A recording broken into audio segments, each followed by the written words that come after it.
This is the URT. We are the URT. Big up the URT.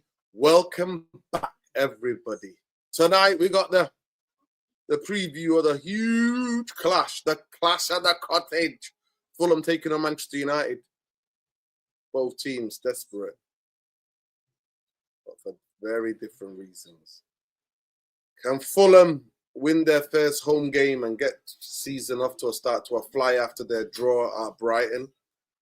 Or United proved that we're still on this, we're chasing the top teams. Can we get our first win? We're going to be breaking down the lineups, the key battles, what to watch, because we need two sides. So, grab a snack, our kid. Grab a snack, grab a cuppa, and welcome. Big up the URT. Smash the like, subscribe to the channel if you're not already subscribed. Let's go.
Can you hear me now?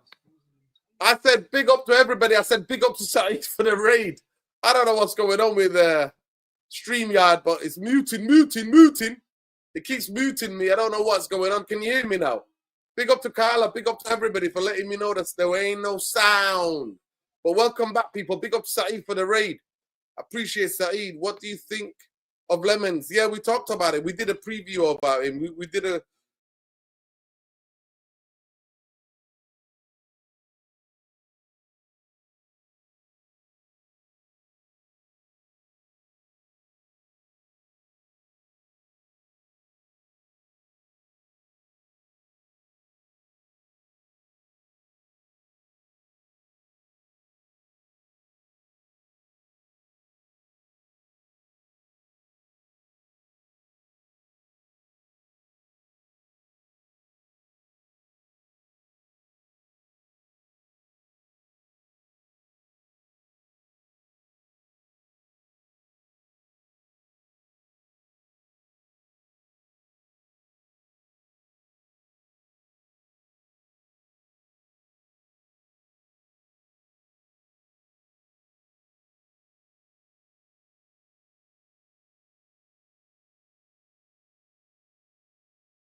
Can you hear me now?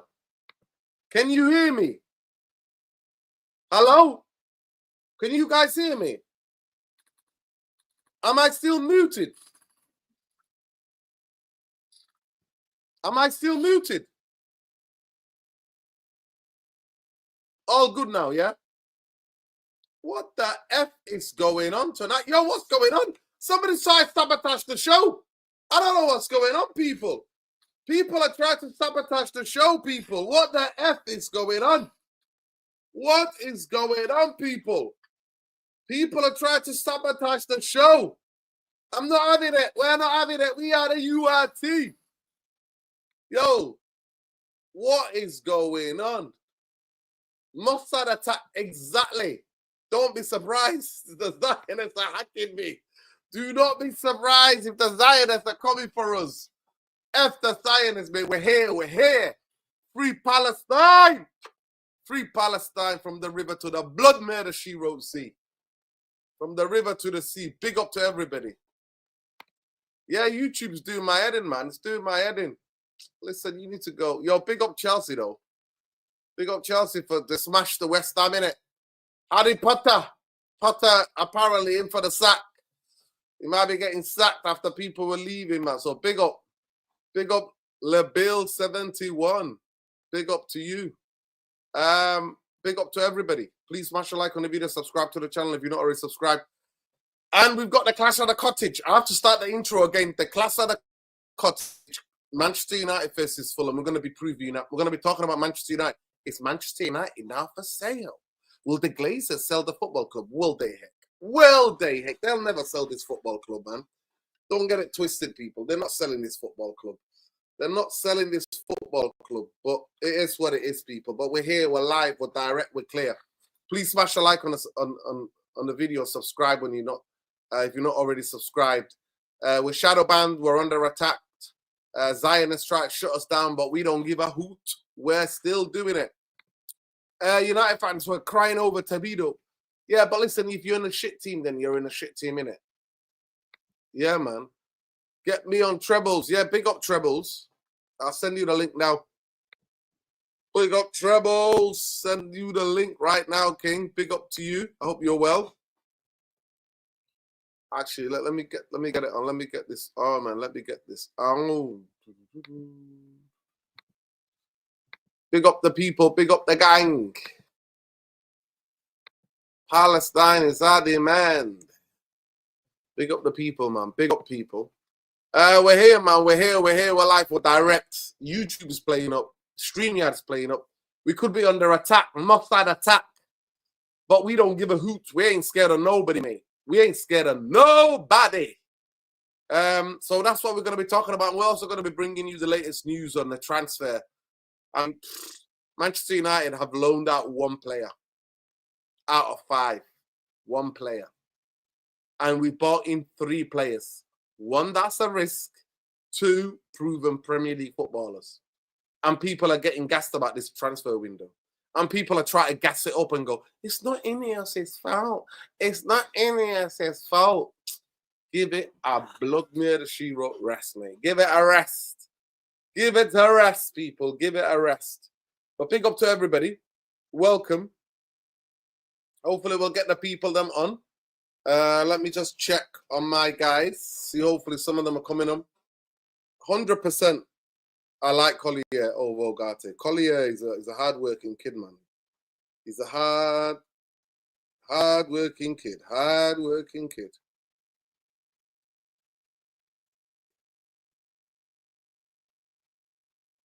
Hard-working kid.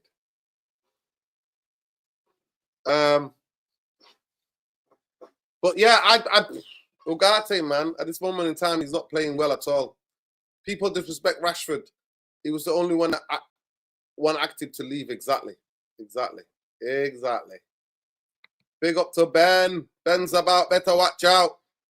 What go on, Ben? Yes, good evening, Erden. How are we? Yo, YouTube is doing me nasty, man. I've seen that. Mossad's about better watch out, man. F the Mossad, man. Free Palestine. Every day, bro. All day. Big up the gang, man. Big up the people, man. How you doing, Ben? I'm good, bro. I'm blessed, bro. Blessed. Family's keeping well. Granny's keeping well. And yeah, man. Good to see that we're linked to my guy, Lamons, and Yeah, hopefully we can seal a deal, man. And yeah, man. Happy to be here and pick up the chat. Make sure you hit the likes, people. yeah. There you go. There you go, people. Big up, man. Like Trebs is on here. Trebs, talk to me. We've not spoken for a while. How you doing? I'm all right, man. How are you? I'm good, man. Hope family's well, man. Big up Yeah, to you, you. Yeah, big up you to too, Carla. man. The whole family is Carla, well with you. yeah, man. Everybody's good. Big up Carla. Carla's on a night shift. She said, I got my headphones on there and getting me through the night shift. Yo, big up, man. Big up to Carla. Whatever you're doing, what type of work you're doing, we salute you, Carla. We salute you. Salute. But big up, man. Yeah, Fulham, Sunday, 4:30. Boy, oh boy. Big up to Sheikh Harry and big up to all the other muds, man. Big up to everybody. What's going on in top of the morning, people? Top of the morning. It's going to be a tough game. How's Not everyone? going to lie to people. It's going to be a tough game. Our record there is tremendous. Yo, I'm having some feedback. Have you got on beyond somewhere watching? Treb, Well, me. turn it off, man. Let me come Yeah, back. good turn. Let me come back. But yeah, it's going to be an interesting game Sunday. I think it's not going to be an easy game. No. But Manchester United have got to go there and score goals, man. They've got Facts. to score goals. Manchester United have got to go score goals, man. They've got to go and score goals. Goals are goals. Games are about goals, people. Games about goals. Game one, lose. Game one, lose. Game two, lose. Same shit last season. No improvement. Draw 2, 6 points. So bad last season. Hopefully we'll win. Hopefully we'll win. We're going to try to be hopeful and see we're going to win. But what kind of things are you hoping from this game, Ben?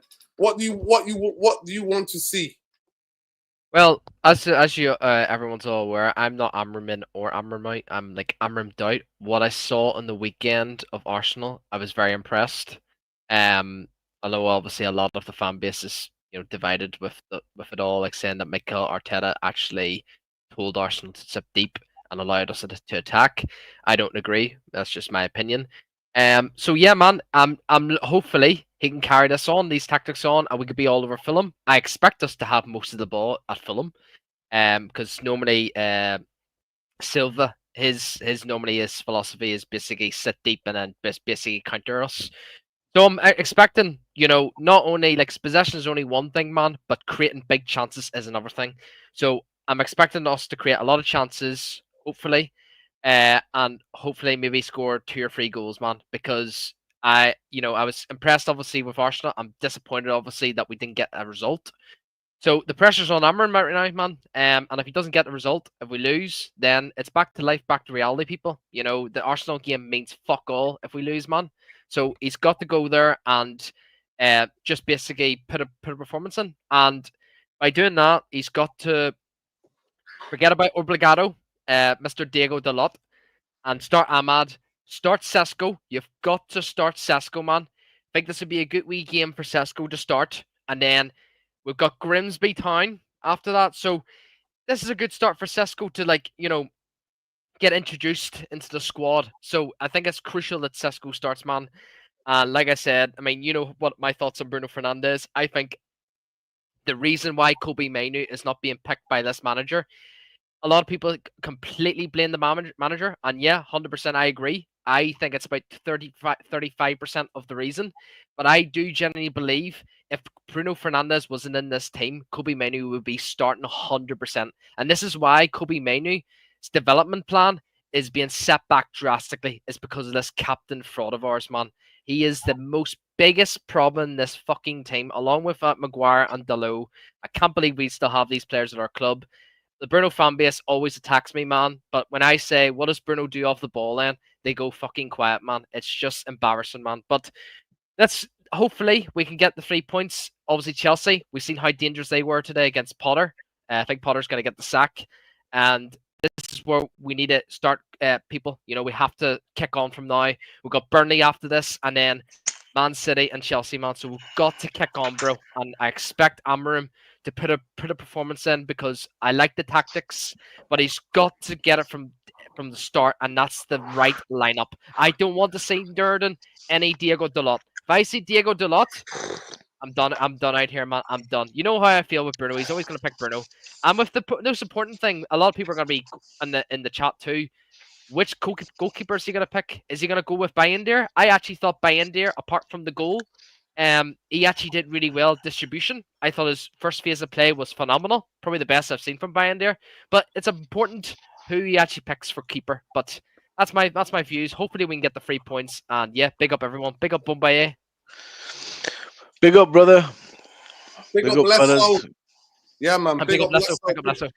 Big up Bombay. Big up Krebs. Big up to everybody. Big up people. Please smash a like. Big up. 200 likes ASAP. Let's get to 200 likes ASAP, people. Let's not mess about. Come on, people. The channel is shadow banned. And you know what? We got to fight against. Help us to fight against the algorithm. I'll go to you, Lesso. What are you hoping on Sunday? No, big up to everyone once again. And as well, smash the like button, people. Support the channel. We're shadow banned. And yeah, we go again, right? Like I said, yeah, man, I'm expecting we should be winning the game. It should be a 3-pointer. I mean, if we're not winning games like these, then, I don't see what we've been trying to do to begin with, to be honest. So, for anything, if it counts, if for me to tell the story with the Arsenal game, if it was really us not being bad or us being good or us being just, a bit of both, if we don't pick up 3 points against Fulham, so it's a very crucial game. It will tell us the full story in a sense where we'll know where we're at, in terms of the system or whatever we're trying to implement. And it wouldn't be now. It would be a question if this manager is good enough or not good enough. You can only be fair.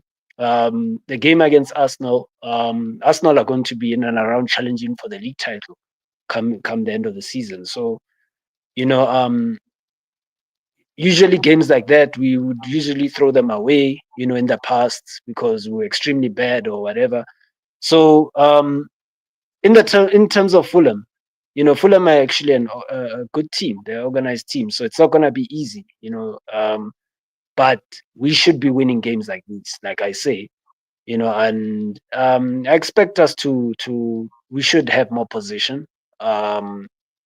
I don't know if we're gonna have any control of the midfield because we have Bruno Fernandes in there, and literally, we've got Casemiro as well in that department. So I don't know what he's gonna go with in terms of the midfield. But I think he's gonna try and play players who've got the height, so that we defend set pieces, because that's where teams like that actually, like Fulham, are actually good at. So I'm kind of mixed. It's a mixed reaction for me, and at some point I'm actually expecting to be disappointed, but I want to win. I want us to win. My heart says we're gonna win. My head keeps telling me that this is just gonna end in tears for all of us. And we've seen this before. It's not the first time. We've seen this recurring every season. So, there's a certain pattern that's developing here. The manager's under pressure. The players know this, and and some of them are actually becoming a bit kind of irritated. I don't know if you guys have been seeing it. I've seen with Cunha a couple of times where he was in the box and when he had that half chance where the goalkeeper saved it. He was actually pissed off, not because he missed. He was actually pissed off because there was no one at the end of that, that shot. There was absolutely no one in the box. We don't attack with enough numbers. And unfortunately, if we're gonna go into games with this half-hearted approach, where we're trying to either be defensive or attacking, we're not gonna score many. We're not gonna score many. I hear people saying that we're gonna score so many goals, not with the way we're setting ourselves up. Basically our 210s who are supposed to be our final phase attackers, they're literally the ones who have to start the attack to begin with. That's already a waste on their part, and they're gonna be run into the ground as a result. They're not gonna last in the way we play. And so as a result, it's honestly like, I don't know, man. I'm stuck. Like, there's so many negative things I'm trying to block out right now. Honestly, I'm trying to block this out. I'm trying to look at it from a positive way to say at least maybe we can go there and then get 3 points and then go on a run, essentially. But can we really absolutely trust this? I mean, you look now where we're linked with a goalkeeper, in Lamens as well. And, he's a good keeper. But now what I'm worried about, how will this manager utilize him? Because that's where the importance come in. If I had Sir Alex Ferguson, understandably so, I wouldn't be worried about him. So, but we've got Amorim. We don't know what he's going to do. We don't know what's in his head. I mean, he's literally pricking Bruno ahead of the likes of Kobbie Mainoo. And Kobbie Mainoo is actually much more better in that position. Funny enough, he is. As much as people don't want to admit it, he actually is. He does give you somewhat of a balance in that midfield. He may not be the most incredible because it's a midfield two. But with Bruno Fernandes, essentially you're playing with one midfield pivot because he disappears away. If you look at the heat map, he's everywhere but where he's supposed to be majority of the time. So that's what you're dealing with. But yeah, I hope for the best. That's all you can do. It's hope. And I'm not a person who just lives on hope, unfortunately. Common sense always kicks in, and where now I have to start looking at this manager. It's a win for him. Oh, he's literally facing daggers. Yep. Literally every week. But big up. Big up, man. Yeah, big up everybody. Big up to Trebs. Trebs, how do you see this game on Sunday? Can you hear me now? Yeah, I can hear you clearly. Yeah. Perfect. Yeah, everybody can hear me. Yeah. Yep, perfect, bro. I think we'll win.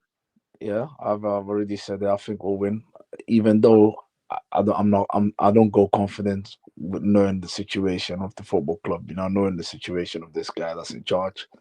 But I feel like he's got attackers now. He's got Brian. He's got Cunha. He's got Sesko. So I generally think we should win that game. But someone mentioned it, yeah, about if he doesn't win, it's going to be more pressure. Do you know what? Yeah, he said that last season. If he starts the way he started, like when he first came in as an Inter manager, when he first came in mid-season, he will be in trouble. My concern is, yeah, watching the Arsenal game, yeah, it's not all an end of the season because it's just the first game. It's knowing the fact is I had to watch that game back again. Nuruddin, was 2 days ago. I had to watch that game back, and the fact is, yeah, it annoys me when we need a goal, he puts Harry Maguire on. As much as I, needs to be fucking. Listen. Nuruddin. As much as I crush on Ineos and I despise Ineos, yeah, this man has actually been given attackers. Forget midfielders and goalkeepers, because that, I don't know if that's going to happen. Probably a goalkeeper will happen. I don't know about midfield, yeah. But surely, yeah, he cannot be doing what he's doing now. Like my concern with him is, yeah, he's too pragmatic. And do you know what it is? And years ago, many years ago, even when I met you at Old Trafford, you crucified Mourinho for being pragmatic and being a coward. But I'll tell you one thing. The one we've got now is more of a fucking coward than Mourinho. And my issue is, yeah, if he continues to do what he's doing now, I'm not going to lie. You see what happened to Graham Potter tonight? Yeah? Let that be a lesson learned. Let that be a lesson learned. You are on your fucking... Because when I watch this guy, his system, the way he plays, playing Bruno, when you got Kobbie Mainoo, it's already a red flag. To me, before anybody else goes, this Oprogard attacks, I'm telling you, is going to end up backfiring him, Nuruddin. You know this more than I do, and you're very experienced in this.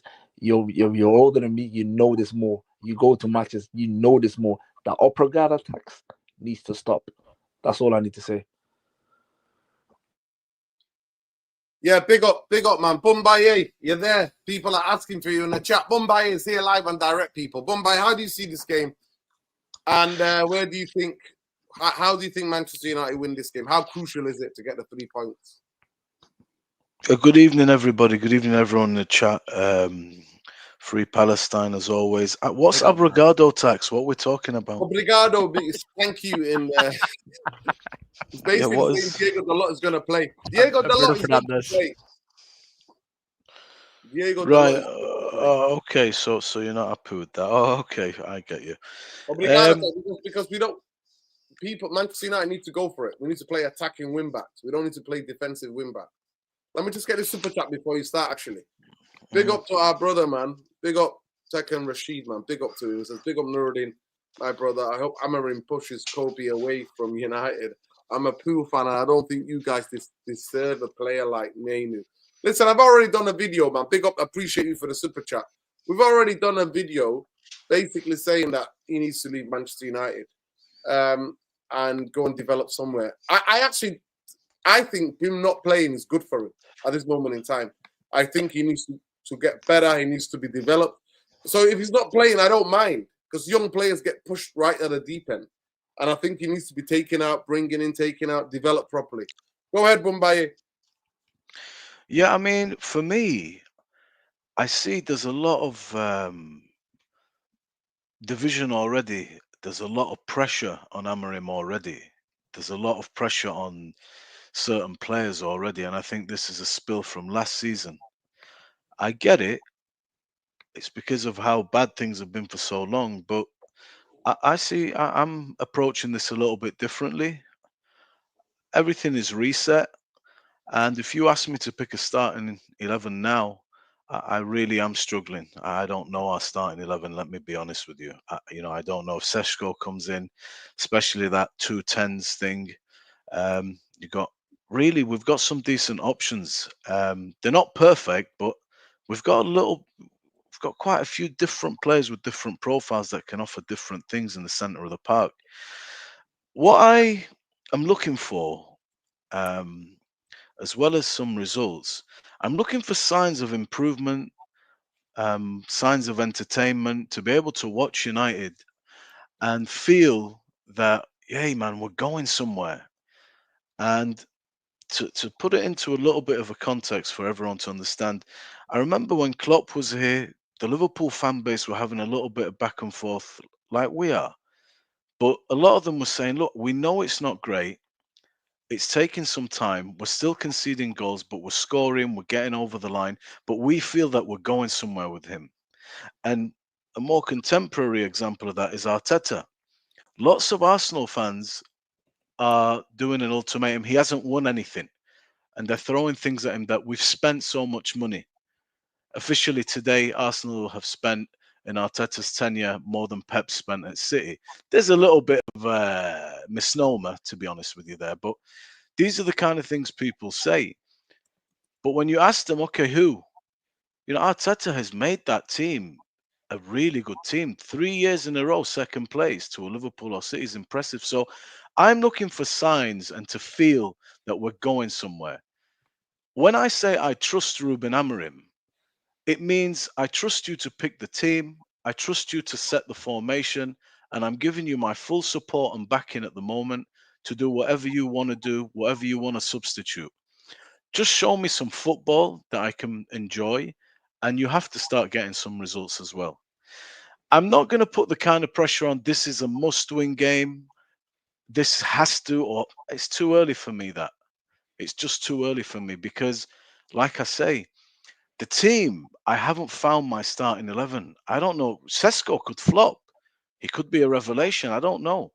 Maybe Brian Mbuemo might feature nicely as a right wing back and put Ahmad in the 10. Should Mason Mount start? Where'd you put Bruno? There's loads of questions in this team. Xerxes not even coming to the picture, and I think he's a great player. I think he's got lots of qualities. So I'm just kind of rolling along with it. I haven't got much criticisms yet. I think later on in the season, 6, 7 games in, if I've not found bro, a starting 11 settled. If I should start to notice who's operating well, what they're doing well, how the team functionality is working. But most of all, I think our problem lies. We've got one positive and one negative. The negative affects the whole team, which is we seem to struggle when any team, pushes right up on our midfielders, and we can't progress the ball from the defense into the midfield into the attack.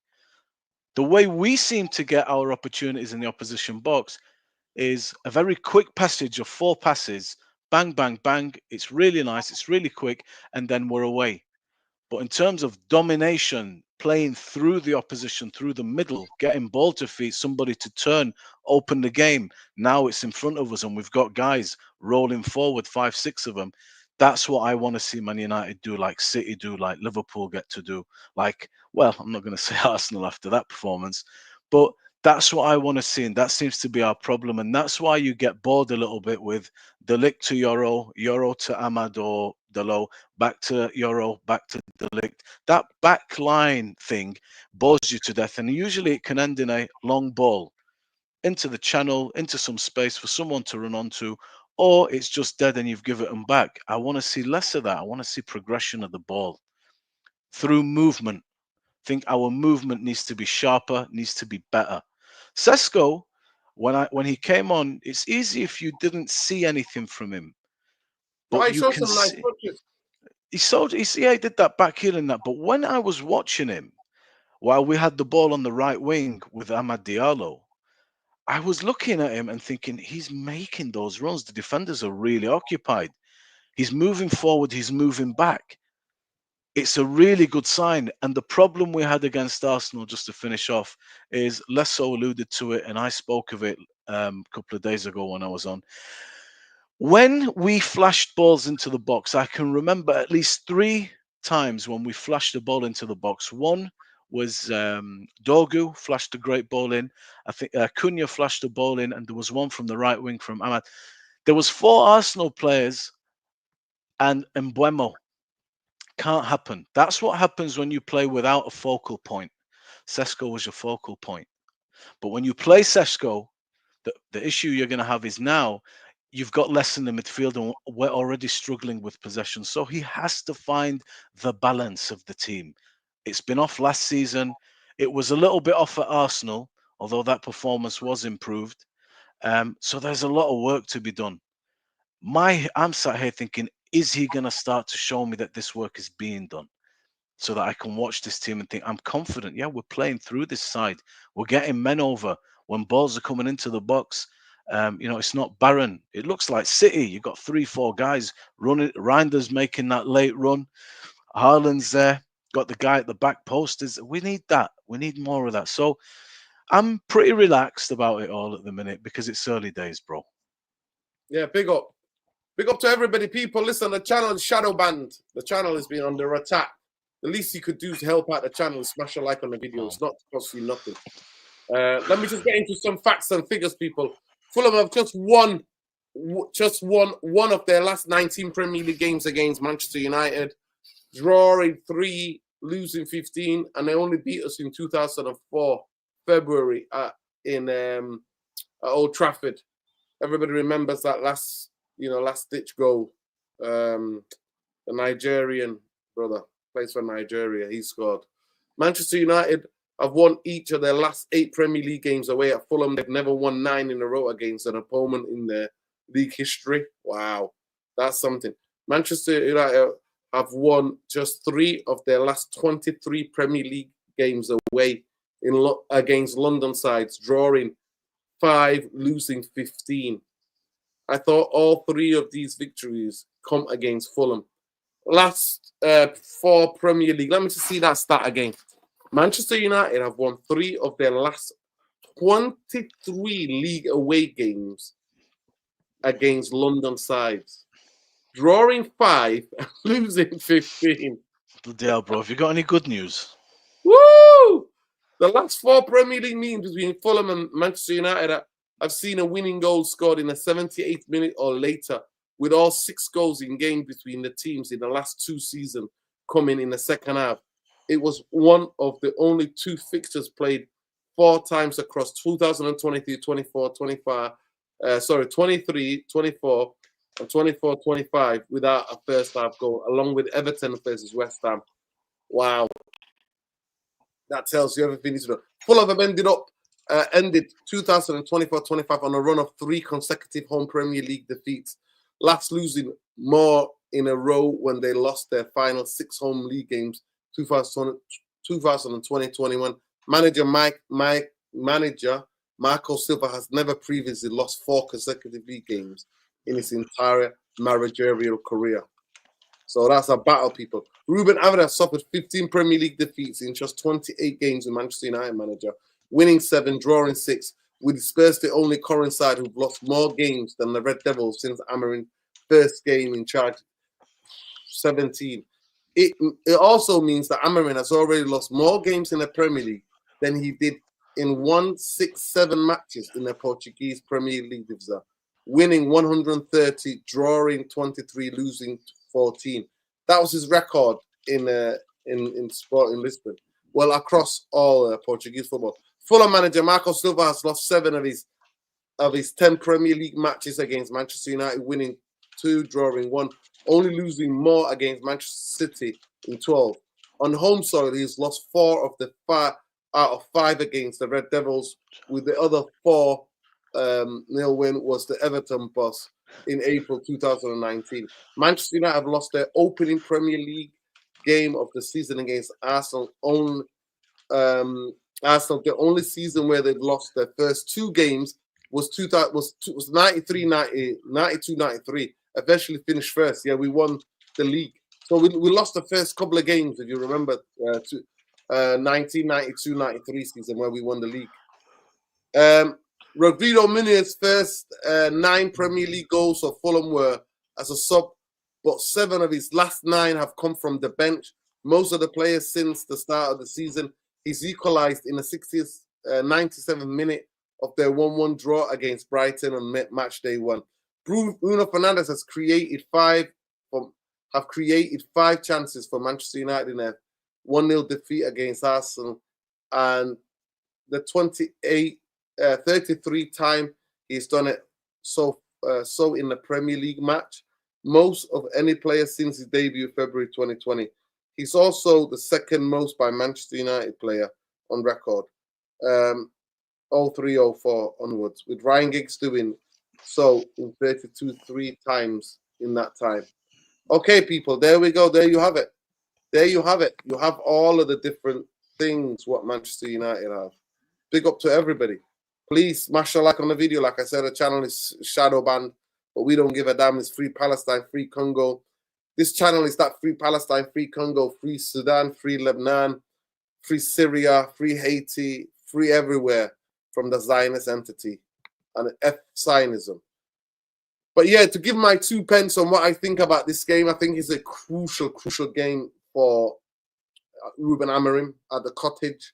I think this is a home bank. I think he has to win this one. I really think it's not home banker, but it's an away banker. He has to win this one. And then he has to beat, in the next 2 games, he has to pick up maximum 6 points.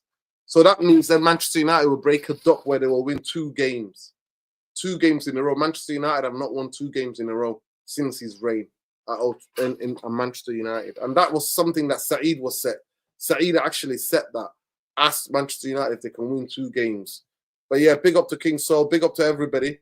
Love and light to you all. Yeah, it's before we get the big fixtures. So we've got Chelsea coming up. We've got Liverpool, coming up as well in the next 10 games. We're going to play in the next 10 games. We're going to play the top 4 who finished the top 4 last season. We already played Arsenal. We've got Liverpool, City, Chelsea coming up. So yeah, that's what needs to be done, people. And I think it's going to be a tough game.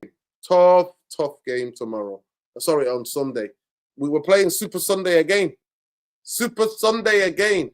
If I go to you, Ben, who do you think is going to be the match winner? Who's going to make a difference? By the way, there's a couple of things that are dawning. Marco Silva's not lost 4 games in a row. He's not lost 4 games in a row at home. And Manchester United have never won 9 games in a row against any opposition in the Premier League. So something's gotta give. Free Taiwan. Yeah, from the US. Oh, I think obviously I have a lot of high hopes with obviously Mbeumo and Cunha. I don't think I've ever been off my seat in a football game for United in so long, man. Like every time Cunha and Mbeumo got on the ball, you're already off your feet. Like, you know, it's crazy to how like two players can already change like, you know, the excitement. Like you actually really want to go to Old Trafford a lot more to like witness these two players. Yeah, it was lovely to see Sesko on for 20 minutes. Yeah, when he only got like 3 or 4 touches on the ball. This is why I think he should start this game. He's got to start. I think Lessa was spot on it earlier on. He was saying, you know, we needed more players in the box to help Sesko for his aerial duels and his aerial height and stuff. But yeah, man, all eyes are on Sesko and Mbeumo. And you know what, Matt, guys, keep an eye on Dorgu. Dorgu has been absolutely phenomenal pre-season, best player. Arsenal game, you could probably argue one of the best players in the pitch. You know, Dorgu is just a machine. Goes up and down the pitch. His physicality is second to none. And he knows, I think the only thing that's really hurting Dorgu right now is when he's going for a run, he needs to know, like, it's taking too many early crosses when there was no one in the box. Like, now that's just because of his age. Like, he's a very inexperienced player. Like, but he just needs to learn there's no one in the box. Just play the simple pass back and go again in the final third, man. But I praise Dorgu so much, man. I haven't given him one criticism when we bought him. I think there's a player in there. And yeah, man, I'm really looking forward to seeing how he plays against Fulham this weekend. But man, all eyes on Mbeumo and Cunha, man. I mean, a lot of the loyal Bruno fans, Mr. Bombaye and Mr. Sean, they're all going to be all eyes on Bruno Fernandes. See, I told you, Bruno can make a difference. He's our star boy. A lot of people are going to say Bruno, but for me, it's Mbeumo and Cunha, man, for me. And yeah, man. And do you know what? This is another thing. Future captain of mine, all eyes on De Ligt too. Can De Ligt give me another performance like that, man? He was an absolute monster. Monster that Arsenal game, man. And don't see anyone on Twitter that much giving this guy credit, man, because he's a B-Tech Harry Maguire, man, because of his fucking speed, bro. Man, get out of here, bro. Don't just disrespect fucking De Ligt like that, man, after what he's done, bro. Jesus Christ, bro. But yeah, man. And Mbeumo and Cunha is the two I'm keeping an eye on, obviously. Yeah, big up Sean for joining us. Big up Sean, how you doing? Big up, guys. Doing well. I guess I came in just in time for the Bruno. Yeah, really sunny these days, actually. Above 80 degrees Celsius, if you guys record. Enjoying the lovely weather. Sean, I came into the stream. Also, Bruno was getting a nice dressing down. Don't worry, man. Yeah, very, very fascinating. I think generally a must win tomorrow on Sunday. Is it a must win? Yeah, I don't know if there's anything worse than a must win. That's what it is. It's a must win. Like I think I said it on last episode that if we don't get anything other than 6 points from Burnley or Fulham, sack the guy. Like let's do it quickly. Let's do it early. Let's lick our wounds, because I don't think this season there's any room for story. The way I envision this season going, they're going to be about 20 to 30% of the teams in the league are going to beat everybody else, right? Because these teams are Chelsea, Arsenal, Man City, Liverpool. They're going to beat everybody who they're supposed to beat. So do you want to be part of that 20 or 30% of the league that is beating who you're supposed to beat?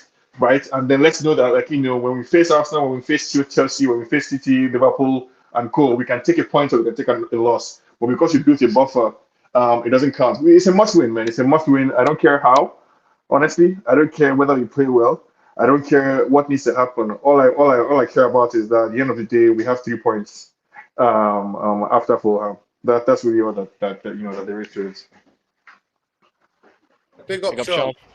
Big up, Sean. Yeah, I think I agree with you. I would like Manchester United to play well. And I would actually like Manchester United to test their goalkeeper, like properly test the goalkeeper. None of this tippy-tappy pass back. And I want people to shoot. But in terms of the lineup, What are we thinking, Ben? What are we thinking? You said already, Ashley. Who do you think the match winner is, Lesso? You already spoke. Lesso, let me just bring the possible teams for Sunday. Let's have a look at the possible teams, people. Let me just bring this up to you all. So show you what are the possible teams. Share the screen. Possible teams. Possible teams. Let's have a look. It's the possible teams, man. Possible teams. Possible teams. What the hell is this about, man? There we go. So yeah, this is the possible teams, people. Apparently, some people reckon Unana's making it back tomorrow. Sorry, on Sunday. Unana might be back. Apparently, he's fit now. Do you think he's going to go with the same defense, but except for he's going to go for Diego. He's going to go Diallo, Ahmed Diallo. Dogu keeps his place in this team. This midfield, boy, oh boy. It's not the midfield for me. I think if we play this and Bird, we might. I don't think Onana starts though. Guys, I don't think Onana starts. I think Bayanda starts still. Yeah, and I think we see Kobbie Mainoo and Fernandez in midfield. Behind Sesko, Mbeumo, and Cunha. Interested. So no Interested. Casemiro? Does you think No Casemiro. Does anybody think in the panel that Sesko is his first game tomorrow? I don't. You should. You should. But does this manager do that now? Because now we don't know how he thinks, to be honest. So it's up to him to decide. He said last week that Sesko arrived ready. He said he's ready to play. Like he's fine to go into it. So I won't be surprised if he did. Let's see a bit more of him. I think Uncle Hakuna Matata, mate. That's what it's going to be. Hakuna Matata. My man is my captain in my fantasy dream team this week. I'm going with him. I'll give Haaland the break. Playing Spurs. See how that goes. Chelsea did me right tonight, I must say. I rock and rolled. Good start. We'll see. Fantasy DS. Yeah, Enzo and João Pedro, man. Did the business. João Pedro's a prayer, man. I talked about that kid for a long time, man. Yeah, he's good. You know. Yeah, I mean, they line up with the Iwobi King. They got this young midfielder. He's like a number 10, actually. Something King. Wilson, obviously left-footed, ex-Liverpool guy, ex-Arsenal guy. They've got Bird, who's fantastic, and Ludic, who plays well. And then Anderson and Bassi at the back. These are the two players. But apparently, Bassi is going to be playing left-sided, and they're going to play another centre-half there because one of their centre-halves was injured. But there are some injury concerns for them. In terms of Manchester United, the injury concerns is that Martinez is out and Masraoui is out, but everybody else is fit. So Zerski is fit now, and Unana is fit. That is what's happening. Listening to a bit of the, basically the Amarin presser today. It seemed like, yeah, everybody else is fit other than Masraoui. And but I'm going to show you something that happened at the press conference today. I think it might have been done yesterday because sometimes they do it on a Thursday. So this is what happened at the presser. Let me just show you this. This is Amarin when he sat down on the presser. This here is the editor. He's the sports editor for the Manchester Evening News. His name is Samuel Races Lockhurst. It's the guy that was calling black and brown players exotic, right? It was him when we called him out, he changed the article. But here's the guy who calls human beings exotic like they're plants and animals. So look at Amarin's face. Let me just widen this for you guys. Look at Amarin's face.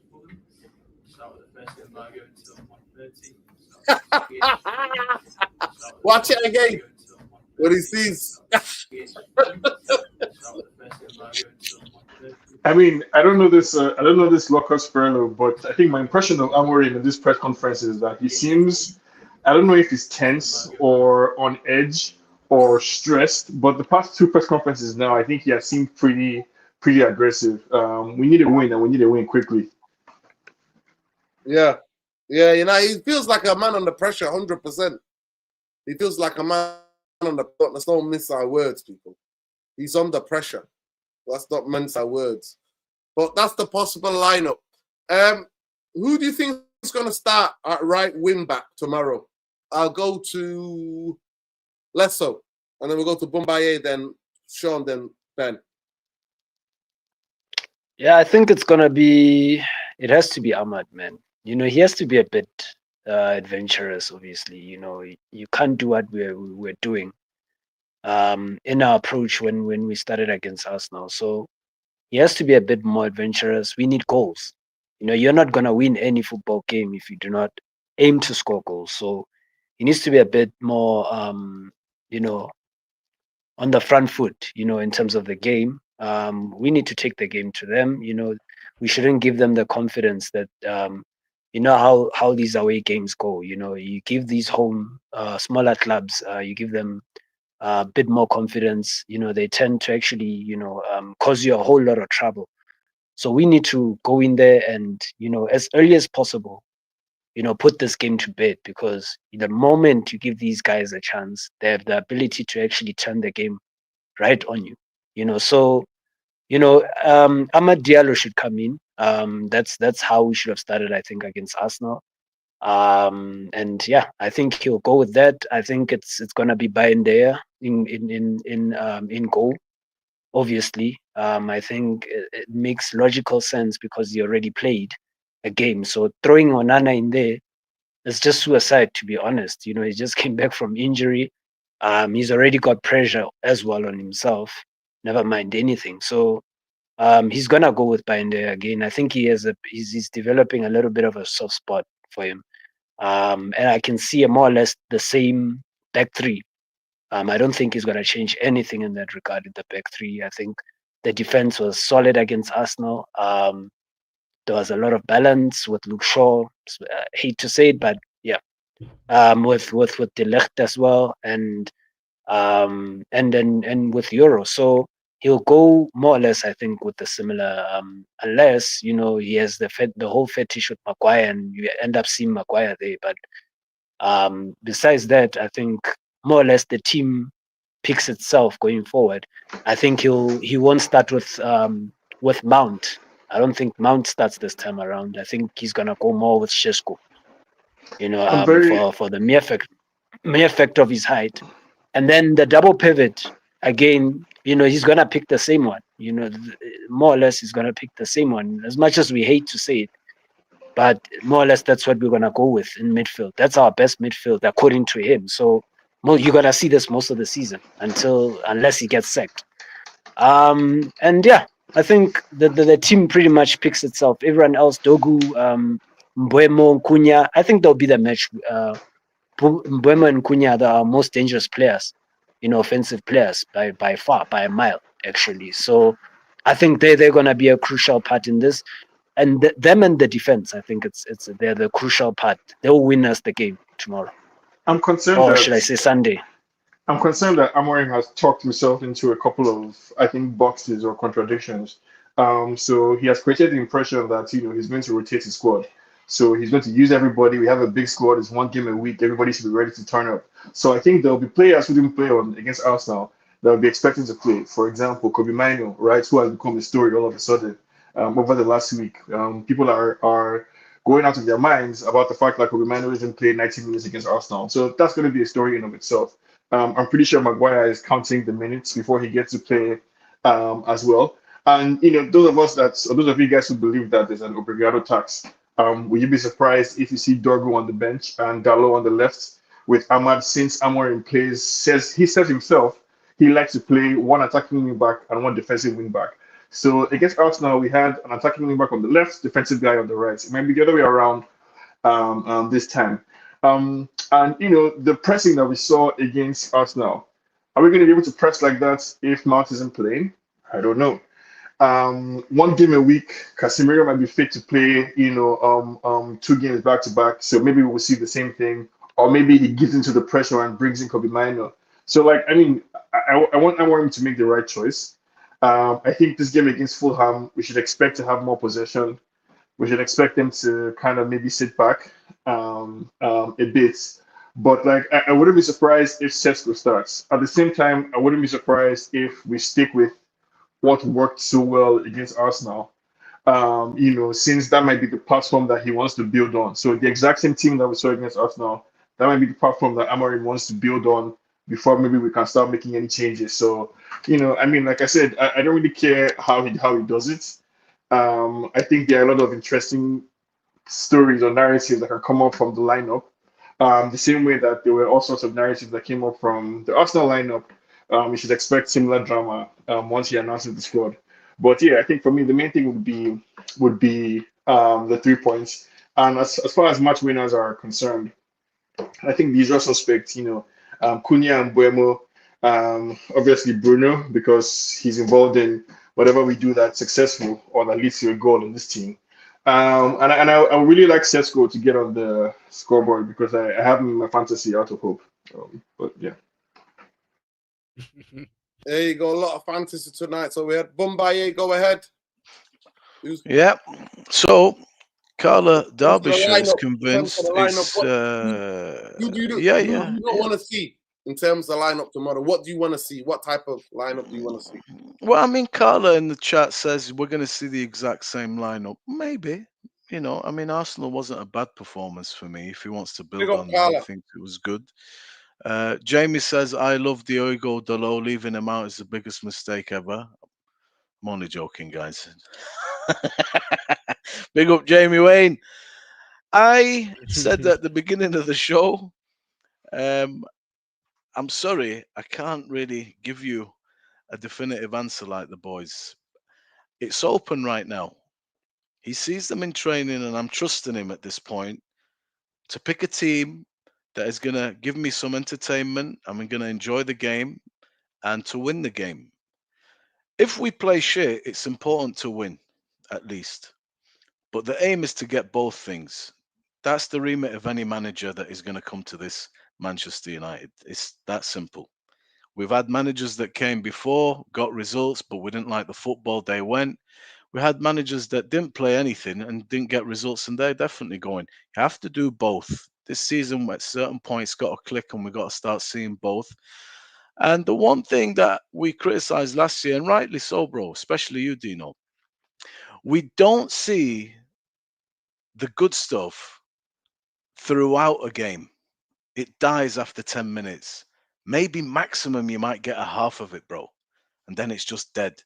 Arsenal, whether it was lovely, or you thought it was Arsenal, whatever, I thought we did get more or less a full game where we kept some level of presence within the game. At times it was very good presence, at times it dropped off a bit, but we were consistent throughout 90 minutes and we improved actually as it went on. So tomorrow I don't have any issue with anybody starting, to be honest, because at the moment I'm still searching for the balance of the side, bro. Honestly, if it's Diogo, it's Diogo. As long whoever you pick, it's on you, unfortunately, because he's in trouble with somebody. He's not going to keep everybody happy. You can please some of the people some of the time, but you can't please them all the people all the time. So if Diogo starts and it goes pear-shaped, we're going to be on here in the chat, in the panel. What's wrong with him? What's he doing? If Maguire comes on and gets the winner, then we're going to have something else. It's too early for me right now, but I'm quietly optimistic. I'm quietly excited, and I'm looking forward to the game. Yeah, big up to Trebs. Trebs, how do you see the game tomorrow? Diego Dalot, you're having Diego Dalot. What do you want to see in the lineup? I want to see Ahmad there. I'm tired of Dalot because I think like he'll cost us many points, but I don't know. Amram, like someone just said, Amram might end up playing Dalot on the left hand side, and he might play Ahmad wing back just because the Obrigado attacks in it. To me, the game's Sunday, guys, not Saturday. So it's 2 more days. To me, Sorry, Sunday. I feel like we'll win this game, but I don't feel like we'll like win comfortably and play well. But the thing is, yeah, I'm the one that actually says I rather right now until we play Man City, Liverpool, and not Man City and Chelsea, Burnley, Fulham as well. Tomorrow we start, Sunday starts. Until we win these games, I'm not thinking about performance. The reason why I say this is because last season he's picked up 27 points. All total, he picked up 27 points in 28 matches. That's not good enough. He needs to start seeing results after international break or after we play. If we then I can actually think about performance. That includes beating Chelsea and Man City. I can think about performance because right now it's the points on the board. He's yet to win a back-to-back league games if he does beat Fulham. So I'm yet to see that. So to me, I'm thinking about results now and then the performance later because we played well against Arsenal, we lost. We can play against Fulham, we can possibly lose or draw the game. I don't want that. I want a 3 points at this disposal. Anything less than that really is bad. That's my opinion. Yeah. All right, big up. Ben, line up, man. Line up. In terms of the lineup, who are you hoping to see to play? I don't think we can go with Casemiro and Bruno me in the middle. I don't. Do you want me to just? Do you want me to answer this for Ben? I'll sort you out. 2 minutes. Quick capsule. Go ahead, bro. Go ahead. Well, he begins with a B. He doesn't want to see the guy that begins with a B, that's for sure. And maybe the guy that begins with a D. While we're on ABCs, can I drop the C word for Jamie? Antonio Conte. That's what you're getting, boys. That's next. That's coming. Big up the chat, man. Big up the chat, everybody. Bobby should speak for me for the rest of the show. Man's on point. But yeah, man. Knock it out, man. Yeah, 100%, bro. I mean, I'd love to see a Mainoo and Casemiro in the midfield and see how we actually. So let's go to start then for you. 100%, man. Absolutely. Do I think the manager will do it? No, I think he'll think, oh, he's just a kid. He just came in. You gotta let him, feed him into the next game. Maybe he'll definitely start the next game, but this game, I don't know, man. But I want them to start. I just think that the kid needs confidence. He looks like he's ready, physically and technically he's sound. But it's just more. It was more so Ahmad that has to start than realistically Bruno, because even though I'm not really a big fan of Bruno, but I mean Diego Dalot does absolutely nothing like for us going forward. So all eyes on that right wing back area, and with keeper I'd probably go with Bayindir. Obviously it's actually probably better to go with Bayindir because it means Amram's making a statement to saying, I don't want this plum starting for my football club in Onana. I want hence why I'm starting Bayindir. So I go Bayindir, Euro, Dalit, Shaw. I wouldn't start Heaven. I think I'd start Heaven next game, and then I would go with Mainoo, Casemiro, Dorgu, Ahmad, Mbumo, Cunha, and then Sesko up front. I think that theirs is a good midfield. No, it's a good team. Good team there. But that's my lineup anyways, man. Wake up. You're on mute. I'll stay with you, Ben. Predict the score, man. People, get your prediction scoring. 2-1 United. Do you know what? It's ringing bells in me with 2-1, but do you know what? I'm gonna do what the mighty Bombay used to do back a couple of seasons ago. He's like, do you know what? I'm actually my guts tell me 2-1, but I can actually see a 3-1, 4-1. I can't believe I'm actually saying this. I can actually see us scoring a few goals because of Cunha and Mbumo. I genuinely do believe when in Ahmad. when do I we know, score? I know, No, but but I'm being serious. Don't kill it, man. Don't kill it. Let him dream. I'm being serious, cool, man. cool, cool. I'm being serious. I'm being serious, man. I just think, and look, I watched the Fulham game against Brighton because I was telling Jamie Wayne and Cleese, as I said, I'm hate watching Brighton because of Carlos Baleba, and I watched the game, Nerdin, and I'll be honest, with you, Nerdin, Fulham looked really, really poor. Yeah, Muniz got Crossing to find the a way of ball. going. Yeah, Honestly. facts. They were awful. They let Brighton have the ball majority of the game, and yeah, obviously they got a set piece at the end, man. But I'll be honest with you. I want, at the end of the day, man, I want high expectations. I'm not Amrin or Amrin, but I demand that you go to Fulham and just.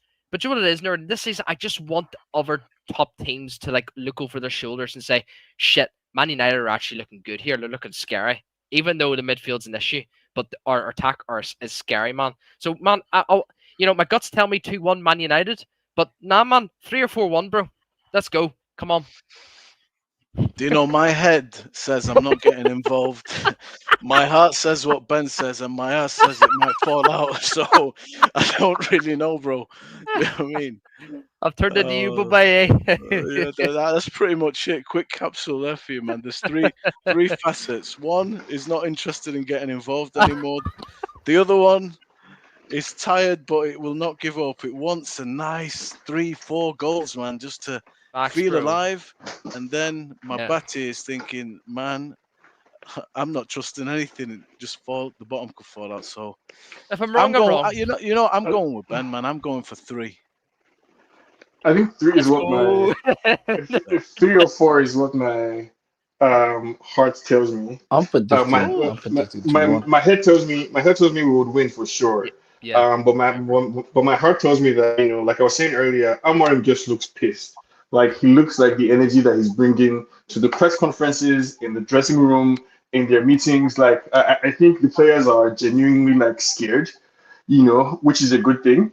So I'm hoping that some of that energy is rubbing off on the players as well, and we get a kind of like ruthless, performance basically, to make up for the disappointment from Arsenal. So that's why my heart is telling me, okay, read between the tea leaves, gauge the vibe. We're going to destroy Tottenham.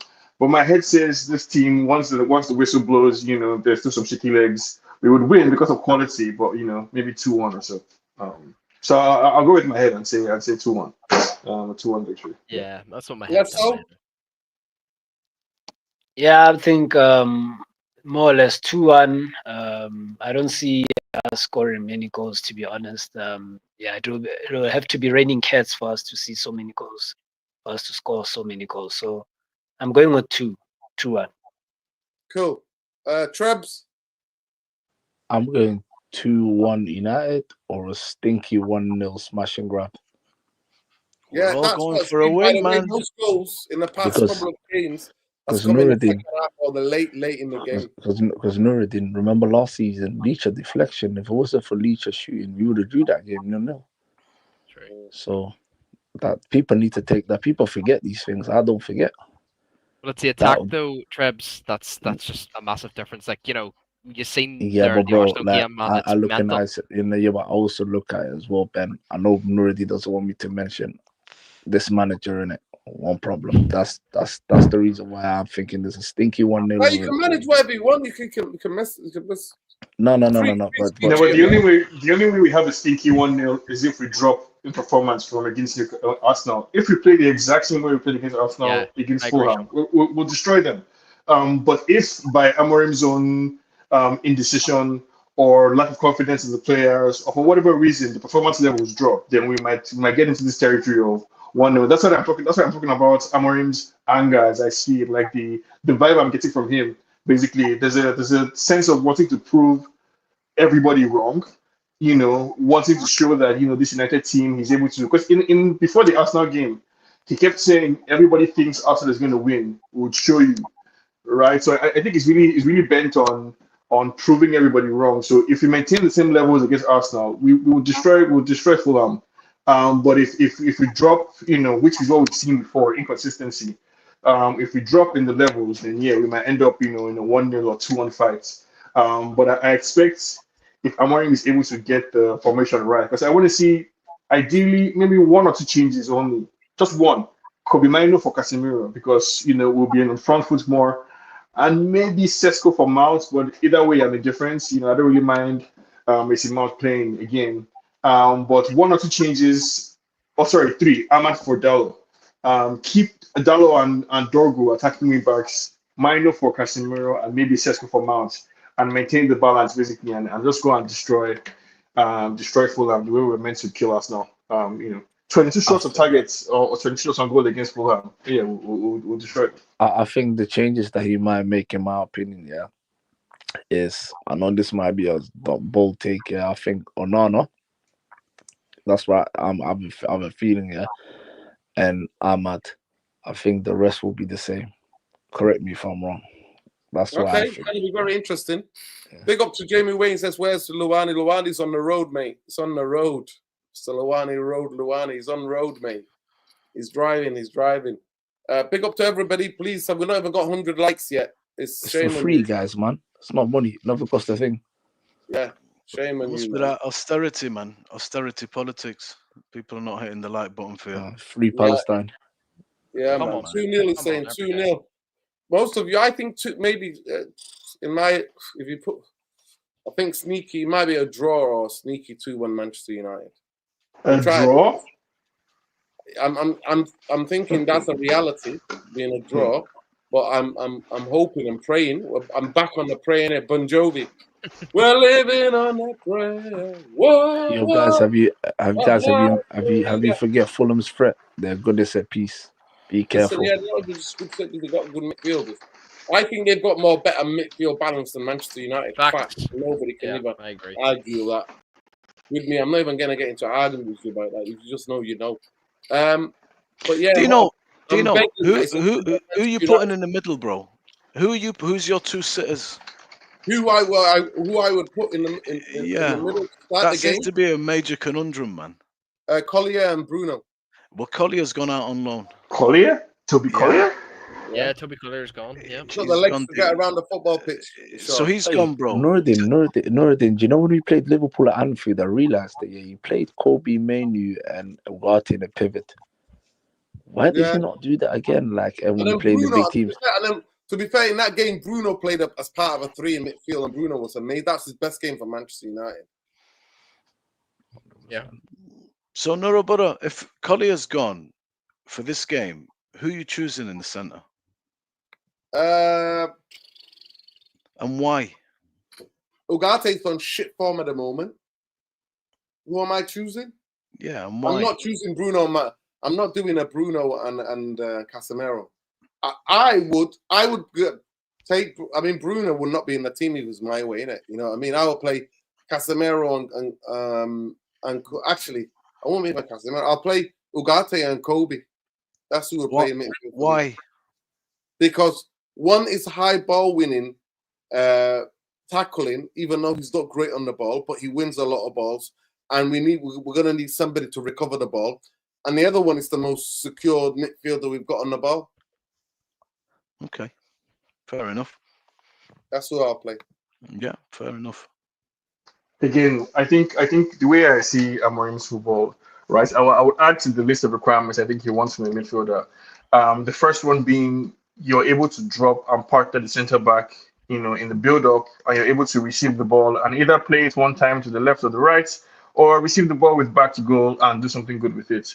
Second thing he's looking for is he needs a midfielder that can switch play, right? That has a long range of passing, like we saw from Casemiro. I don't know if Mainoo is good receiving the ball back to goal. Maybe he doesn't have the switch of play that is needed, but I think he does have the positional discipline, right, to be the deeper six. Obviously, Bruno is going to cause problems playing with anybody in the midfield, but I think it's wishful thinking to think we're not going to see Bruno play, right? We might all have our ideal squads, I guess, which is what we're putting forward. But for me, this game against Fulham, where I expect us to be in control, I would like to see Kobbie and Bruno maybe. I'm not sure if I believe this whole thing that it's Casemiro, Ugarte, substitutes, so as rotating squad members, and then Bruno and Kobbie on the other side. I think we might see a different flavor of each. Going by the fact that I guess he's no longer following what he was doing in preseason. So maybe we will see a different flavor of each, or just a replacement like for like Ugarte and Kobbie Mainoo. Either way, man, that's why the manager gets paid the big bucks. I think that's why he looks so stressed, because the choices are complicated and very important. But nobody has sympathy for him on this panel, I think, and in general, because he's taking the job and he has to deliver. So yeah, I would go with Kobbie and Bruno. But honestly, I reserve the right to as a fan not care really who we choose, and just put it all on the manager to get me a result. I don't care how you do it. But yeah. Big up. Big up, Sean. Yeah, I think Casemiro's too slow. I think playing him in an away game under that type of conditions at the Craven Cottage, I think he could struggle. Our record in London is woeful. Under Amorim, we've lost 15 games in London. Actually, no, not even under Amorim. And our record in the last year and a half has been wicked. It's been horrible. 15 games Manchester United have lost in London to London teams. But the only place where we win is Fulham. So that's why the hope is there. Marco Silva's never lost 4 games in a row. Manchester United have not won 9 games against one opponent in the Premier League. 9 games. So it's going to be very interesting. Something's got to tell. As far as I am concerned, Windy is asking a question about, let me just pick it up. Just bear with me, Windy. Let me just get to it. Basically, he is said, what has Amorim said about Kobbie Mainoo? He has said, Kobbie, he has basically said that He implied that Kobbie had some kind of issue. I don't know if it was an injury or if this was like a personal issue or if it's an issue with him himself as a manager. But he implied that there was some issue with Kobbie and that's why he didn't play against Arsenal. So you're correct.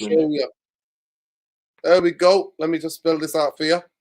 As you can see, Ruben Amorim, he had some issues, but he had some issues. He said Ruben Amorim, he had some issues. Kobbie, when he said not being included in last game, he said he had some issues, but we play with two. Sometimes it's different way of playing, so we're trying, and we have to understand that so we have to understand, and they have to understand, especially the young players, that there is phases in the season. So it is not nowadays normal with a lot of games. Things are going to change, but it's there. He's there. He's saying he's there. He's fighting. He's training. So there's one more option for us to win games.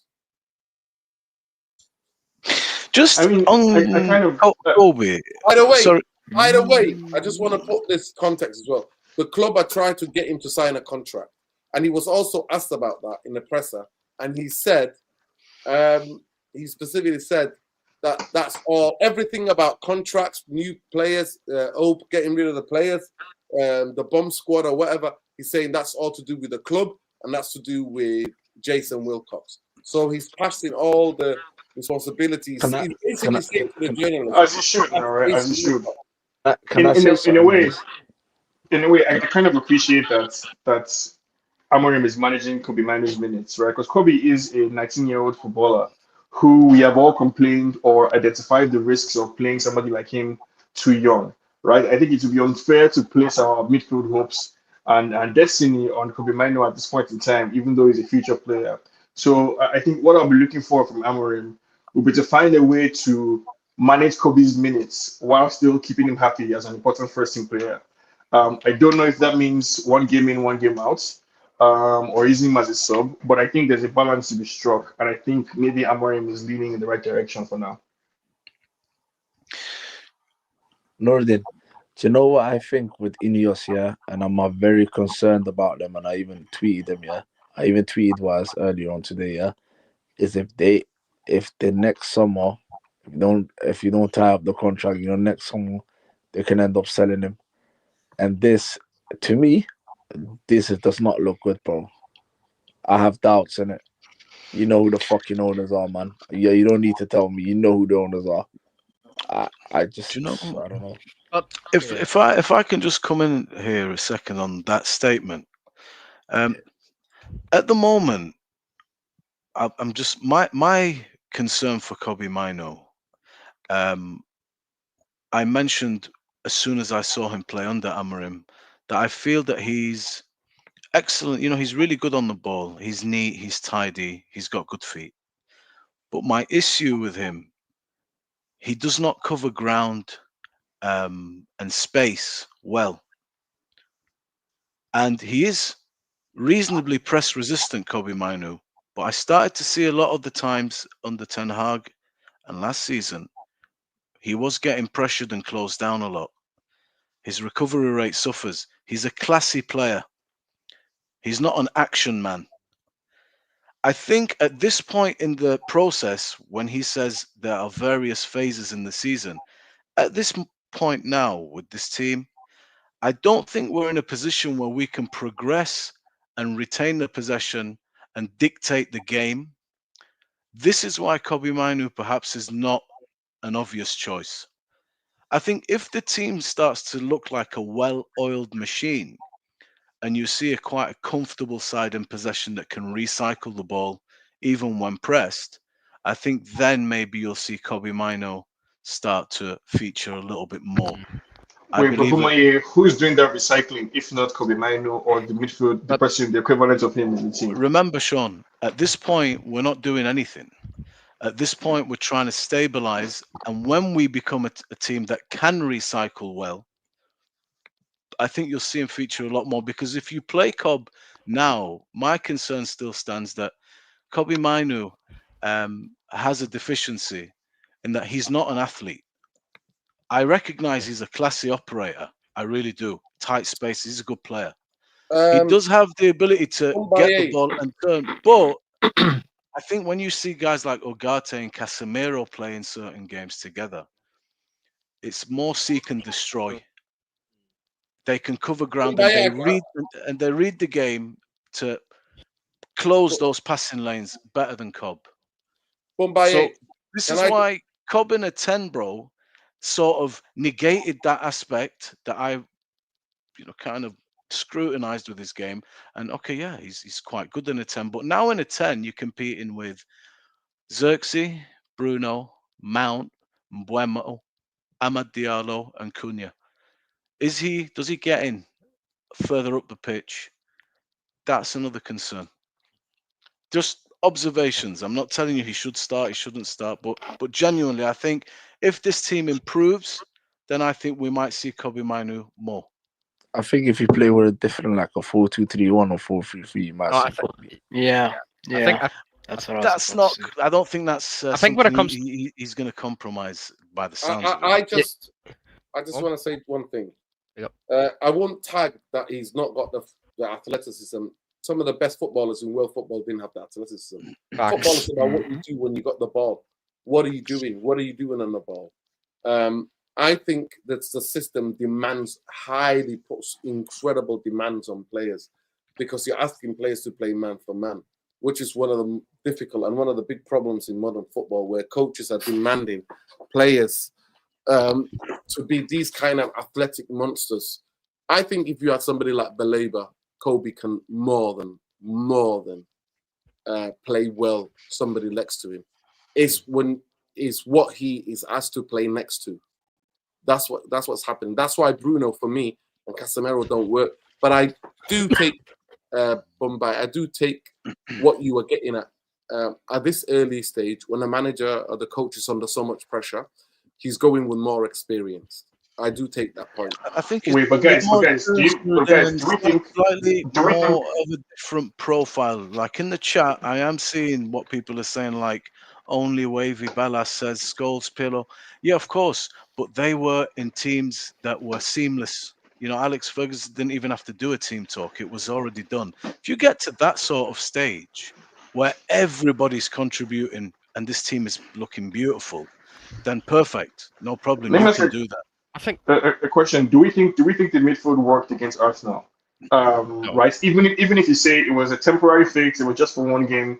Do you think the midfield worked from Arsenal? If the answer is no, what would a midfield working look like? If not more possession, more passes, more ball retention, more forward passes, all the metrics that we beat them like more coordination, Sean, more than anything. What does that mean, Ben? What does that mean, Ben? Because Bruno doesn't coordinate the Casemiro. That's the issue. Bruno never coordinates to anyone in the midfield when he plays midfield. He doesn't coordinate. Whereas Mainoo, He doesn't Casemiro, need to stay in as much position. as much Well as done, Sean. You've opened up a can of worms. Go on, Ben. yeah. Kick ass. What does I mean, what does I mean, when it comes to no, when it but comes Ben, to, what does coordination mean? Like I know you mean I know what it means as a principle, but in football, do you right? want to know what coordination Yeah. means? Go and watch, right? Because I sent it to Cleese and I sent it to Shikarian, right? And Yo, guys, Jamie. pick up here. I'm gone, yeah. Big up Trebs. Big up Treble.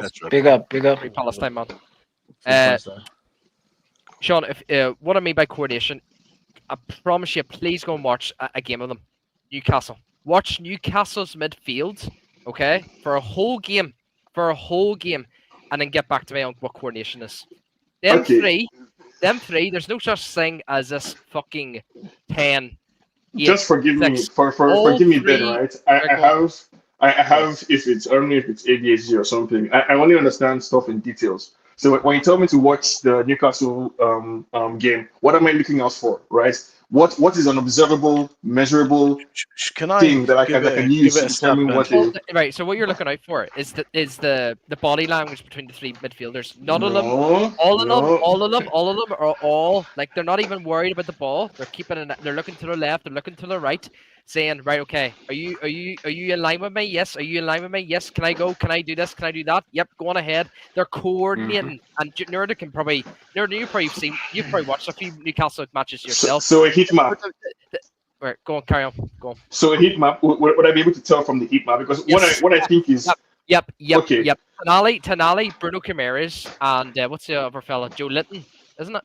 No, is it Joe Linton? Yeah, Joe Linton. Right. Joe you Linton, see, yeah. the three heat maps. Honestly, I promise you right now. Go and look at it, bro. Please go and look at it and get back to me. Right. I think All Sean. together, man. None of them are ever apart from each other. Because see with Bruno, the last Bruno heat map we seen, Bruno was in the left centre back, Bruno was in the right centre back, Bruno was in the left wing, Bruno was in the right wing.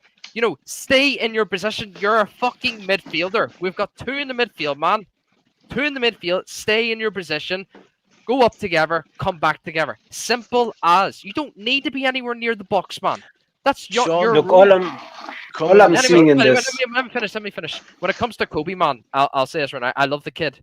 I think what the manager's doing is ridiculous because Kobbie Mainoo should be starting. Now, there was a leak out there for from on Twitter that Kobbie Mainoo asks for £200,000 a week or £150,000 a week. If that's the case, That's not true. Is that not true? No. That's No, nowhere there was near. a few outlets now, Nerd, and it was from That was bullshit. Laurie Whitwell. That's what clubs do. You know, when I just want to give a context. When you're a academy pro, most football clubs do this. When they buy a player and they purchase him for a certain amount of money, they give him money. You get some of the transfer money you get, and you also get wages you negotiate because the club are trying to impress you and going to let you know that whatever the market price of wages is, that's what they give you. When you're a younger player, you always get screwed. Every young player does, right? Yeah. And Kobbie Mainoo is getting screwed. And what the club also does is brief to certain journalists that you're asking for too much, so the fans go against you and put pressure on you to sign the contract. It's one of the oldest tricks what was done with youth players. And majority of you, if you don't know, realize, is go and read about it.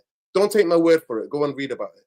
But people like Trent, who was so like important to Liverpool, was not on the same wages as Mane or Mane or Salah, but he was good as them. He was crucial in the way Liverpool played as any of those. But he would never be on those type of wages. So he's not asked for anything what's suggested. 180, 170, he's not asked for any of that. Yeah. He's just asked Manchester United to give him a decent contract. That's what he's asked. Yeah, I mean, like I said, and people have come out and people have corrected it. People have corrected the record because that's what most clubs do with homegrown young players. They always put it out there. They're asking for this, so they get the backlash. Yeah, I mean, like I said, man, if Kobbie came in tomorrow and said, "Look, guys, you know, he should be on at least like what 90 to 100k a week, like easily, 100%." I think Kobbie Mainoo's wage is just too little right now. I think what he's done to the club so far has been good. I don't think he should be anywhere near Ahmad's level. Ahmad's was on 120k a week. I think in between 90 to 100k a week. I'm taking that any day for Kobbie. But I think I agree with Mumbai. I don't think we are ready to like control the tempo of the games, like control our possessions. I think, getting Kobbie into the midfield is one thing, but getting someone in beside him who can have like a lot of trustworthy on the ball, Kobbie's not really meant to he is meant to control the game, but he needs another player to control the game, especially when we're coming out of the first phase of play, when one of the center mids is wanting to show the ball. Casemiro can't do that anymore. He did that with Ten Hag's first season, but he can't do it anymore. And I think, solving one thing is one, like with Kobbie is, but then you're just gonna have another. Yeah, can I ask a question? Windy asked the question: should Kobbie go or stay? Kobbie could only ever stay if Manchester United got a developmental plan for it. If they don't have a developmental plan, I said it in December last year that he should be gone. So just one quick answer. Yeah. I want to go around. Should he leave or should he stay? If Bruno Fernandes is out of this club, he should stay 100%. And I hate scapegoating people, but I'm telling you right now, man. That's so thing. Should Kobbie stay or should leave?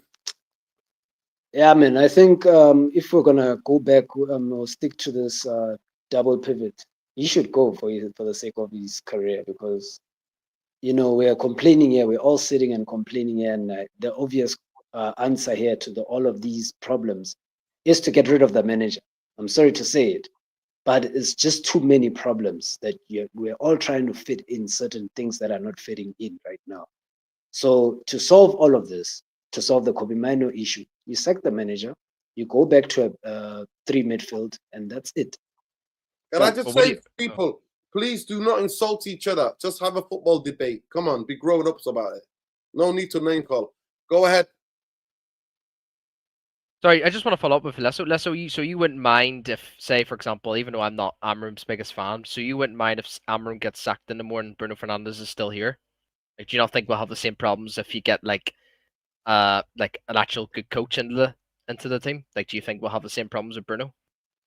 I think it's the problems will be minimized. I wouldn't say they would be completely vaporized, because if you look at the midfield 3, he actually does suit Bruno Fernandes. You can't get away with having Bruno Fernandes in the 10 position. So, I think in that sense, that's why I'm saying that the solution to the problems right now that we seem to be having, it seems to be screaming to one action and one action only. Unfortunately, you can't have your cake and eat it. Okay, it screams to that. Big up, let's go. Sean, should Kobbie in the 2-2 pivot, the way the coach wants to play, should he stay or should he go? I think he should stay. Like I said, for me, the answers are never as simple as for everyone else. I said earlier that Amorim, I think, has a difficult task. He needs to, as we all think is necessary, he needs to blend Kobbie into the squad in a reasoned and careful way. Kobbie is a 19-year-old footballer. As United fans, we complained for years about the amount of pressure we put on these 19-year-olds.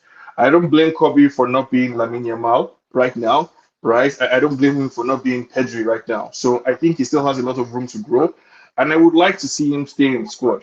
But I think the manager has to keep him happy, right? So I'm saying the task for Amorim is to find a way to manage Kobbie's minutes appropriately as a 19-year-old, so that the burden of the team's success is not on him, while still keeping him happy, giving him a game, every other game, whether it's halftime, 30 minutes or whatever.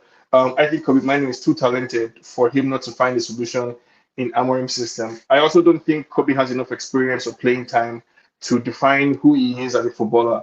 I think he still has a lot of levels to get to. I think he can still become fitter. I think he can still become a Casemiro type or Carrick type player, reading the game instead of relying on his pressing. And I think the manager also can evolve the system. So we know that he evolved the system in a way to accommodate Casemiro. So he can find a way to figure out the same solution for Mainoo. I don't think we should be pitting our good players against one another. Let's have as many good players in the squad as possible. It's just that football is about combinations and about complementing each other's abilities. That's what football is about, and football has always been about that. Nothing's ever going to change. It's about combination play. It's about rhythm together, and it's about what you're deficient in. Can the other person have that?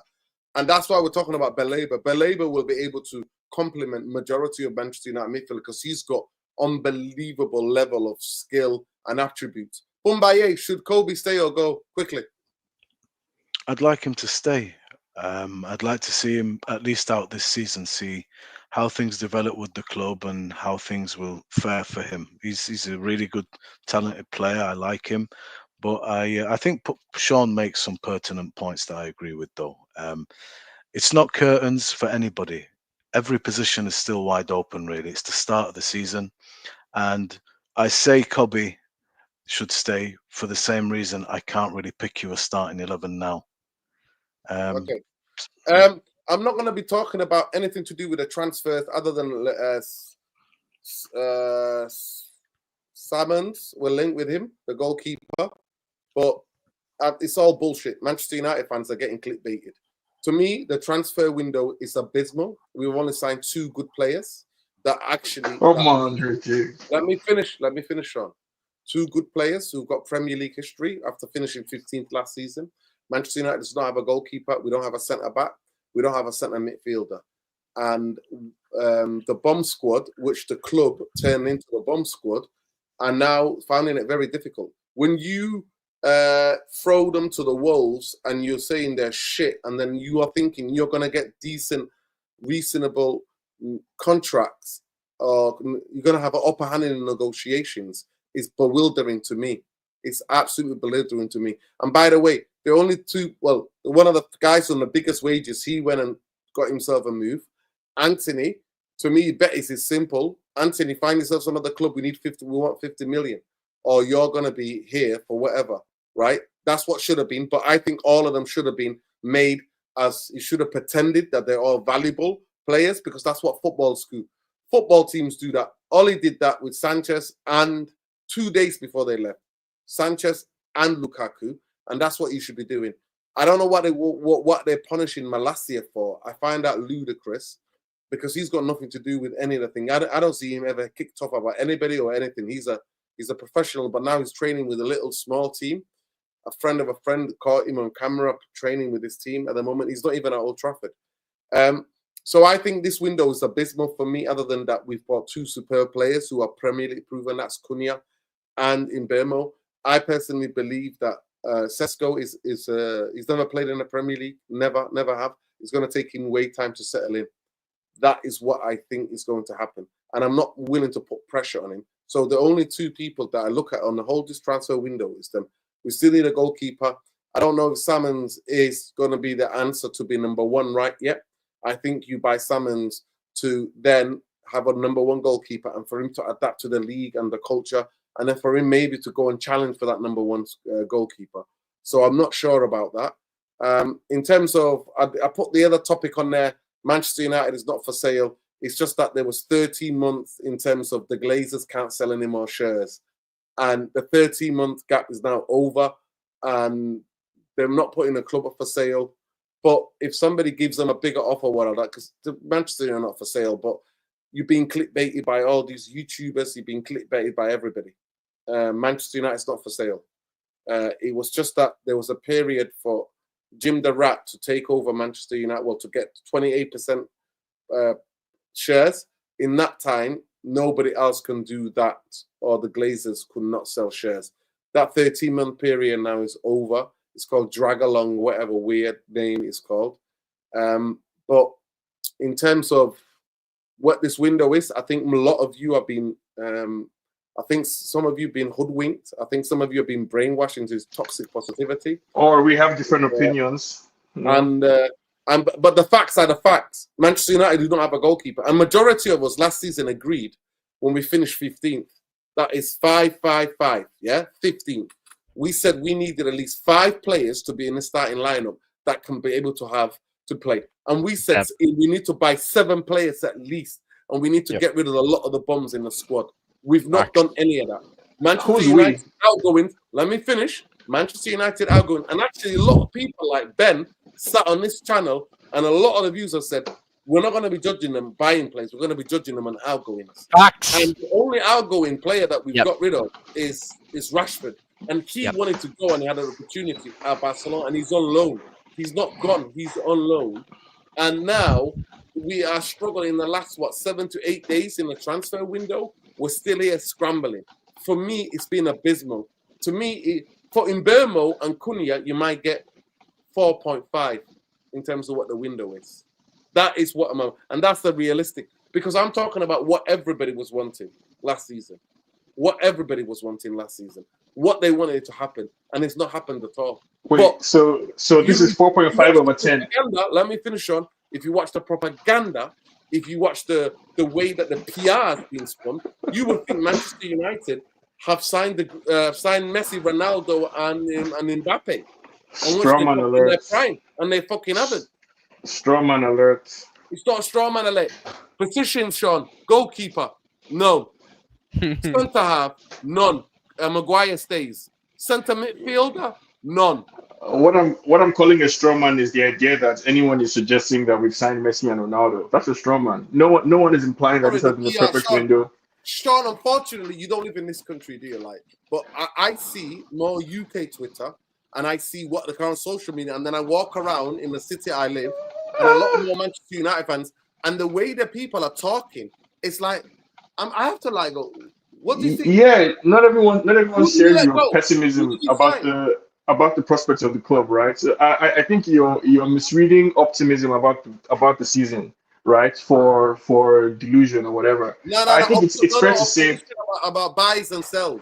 Yes, I think it's fair to say that a lot of United fans right now are optimistic about the season because of the signings, right? Because of Mbeumo, because of Cunha, because of Sesko as well. So I think it hasn't been a perfect window, right? We didn't get everybody we wanted, but I think if you're calling the transfer window abysmal relative to what? Like, what were you expecting, number one, and what was the impact? So you need 7 new players to do what?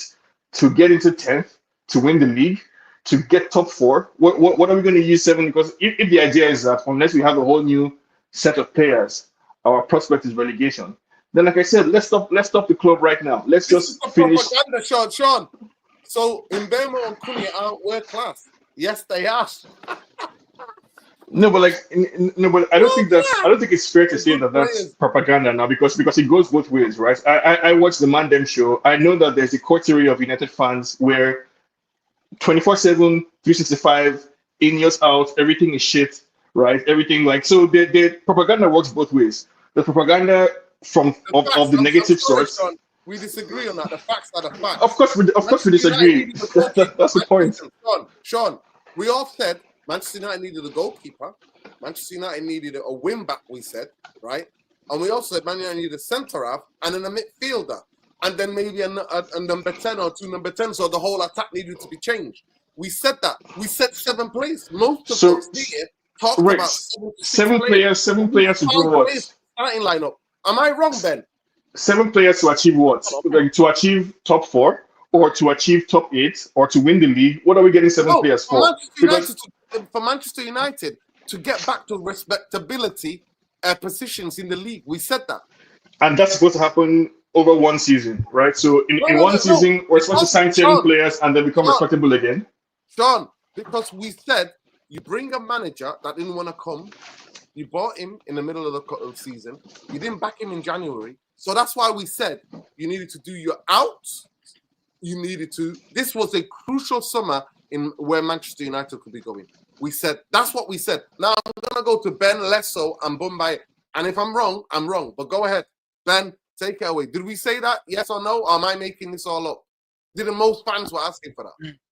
Well, in June and May, I remember from day dot, I said, look, guys, I really don't really care who we get in for in the uncommons because, we finished 15th.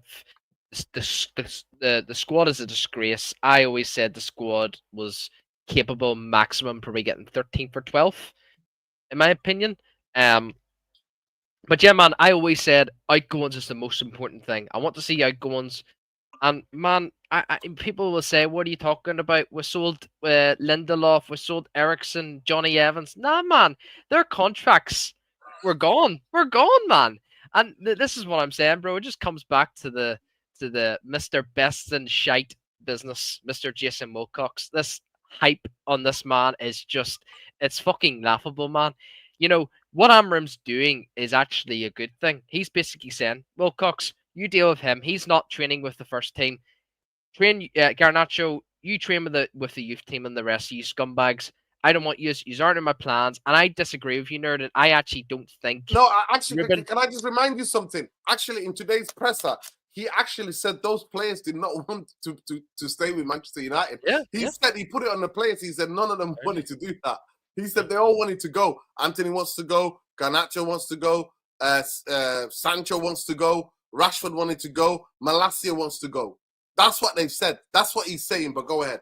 Yeah, Quickly, I mean, please, you know what? yeah. We're going into nearly 2 hours, and I want to keep this season. I want I'll to be keep very it quick. I'll be to 1.5 very hours. quick. Yeah, But I'll make just say it one more quick, piece. so go to Yeah. Leicester and So Bombay. when you said about it's always good for the manager to praise these players like Anthony and that, and like keep them obviously in the squad. I disagree because it creates obviously a toxic environment in the changing rooms. You know, players obviously going to say, "Oh, you're not going to be staying here for long." Like it's just. And can I just add 1 second, Ben? Can I just add? He's also said today. This is what he said in his presser. He said, when the window closes, all of them will be integrated. Those who have not gone will be integrated into the team. That's what he said in his presser. Was already said? Okay. That's... So yeah, like I said, man, like you know, as I said before, this window is a 4 out of 10 for me, 4.5 probably with Sesko. It's not good enough. Outgoings need to happen, man. And honestly, I see all the YouTube people out there who support Ineos and the 1958 that support Ineos saying, "Oh, it's been a 10 out of 10 window." Honestly, you know, where do we start? This is why we're in a fucking mess, man. But hopefully outgoings happen and like, bro, do you know what's crazy though, Nerdin? I'd rather take Garnacho, Anthony, all them players. I'd actually rather have a full clear out of them players, get actually a wee bit of money into the club than buy a goalkeeper. I'm being serious, Nerdin. Like, as much as I hate buying dear and Onana, I'd rather take the risk because do you know what it is, Nerdin?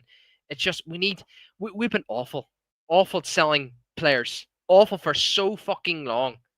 We just need to fucking change, man. We need to change. It's beyond embarrassing, man.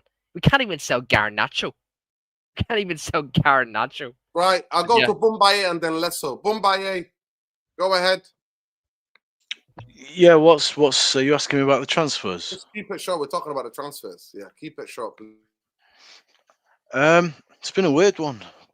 There's no money, but you know we've shelled out reasonable, breaking the 200 million mark. It was always going to be difficult to get rid of some of the players. I mean, Rashford's not rid, is he? He's on loan, and if that doesn't work, They got tactical devils. So I do empathise with whoever has to deal with that mess because, I mean, how do you get Anthony away? Betis want him, he wants them, but they can't afford him. We can't just throw money away, you know. Sancho, 350,000 a week, I'm led to believe. That's bullshit. That's bullshit. That's bullshit. What is it? Bullshit. What is it? It's about 250, it's about 250, yeah. It's not 300. See, somebody adds on. Okay, so 250. What's Rashford, about 3? By the way, 250 with also like a 30% cut because they weren't in the Champions League. And anyway, he's not been here as a player anyway last season, but carry on. Okay, let's say 2. Let's say 2 to be safe. It's a massive wage. It's a huge wage. Who can pay 2? And if you ask him if he wants the 2, you have to think, all right, is he worth the 2? And who is he worth the 2 to? That's your major issue with Sancho. It's not that we paid 74 3 years ago or 4 years ago. We're willing to talk to somebody at 20. At 20. But it's the wage that's the problem. Even a Roma that are interested. I mean, what do Roma pay? What do you think Roma pay? This is Italian football. There's no money there. It's not easy to just find £200,000 a week for a Sancho. Is he even worth that to them? If you were bringing in an amazing player, do you understand what I mean? Chelsea paid you. Listen to this. Chelsea paid £5 million to Manchester United to not have to honour the obligation to buy, which has never happened in history. Because he turned down their contract. Because he turned down their contract. But right. Because it's shit. Do you understand what I mean? My point to you is this is really difficult to just say, get rid of these players. These are like almost anomalies. That's Sancho. Okay, that's Sancho. What about Garnacho? He's not on big wages. Anthony's not on huge, humongous wages either. What's a fair price for Garnacho? In a world where Madueke is going for 50 million, what's a reasonable price for Garnacho? Sean, well, yeah, exactly. It's not me protecting Ineos, but we're just, we're just saying things without thinking. Okay, so that's what you think. Lessa, what do you think? Nah, man, there was in terms of a rebuild, for me, it showed me it's a clear indication that they've never wanted to rebuild. I've always noticed a trend with this football club and with this sort of ownership model that we have. We never want to do things. We don't want complete overhauls. We want to try and do something, and we do it half-heartedly, hoping that we have maximum returns. And you see it's carrying on from the Glazers to Ineos. And if you really wanted a rebuild, as you're saying you wanted one, this whole thing would have started already from January.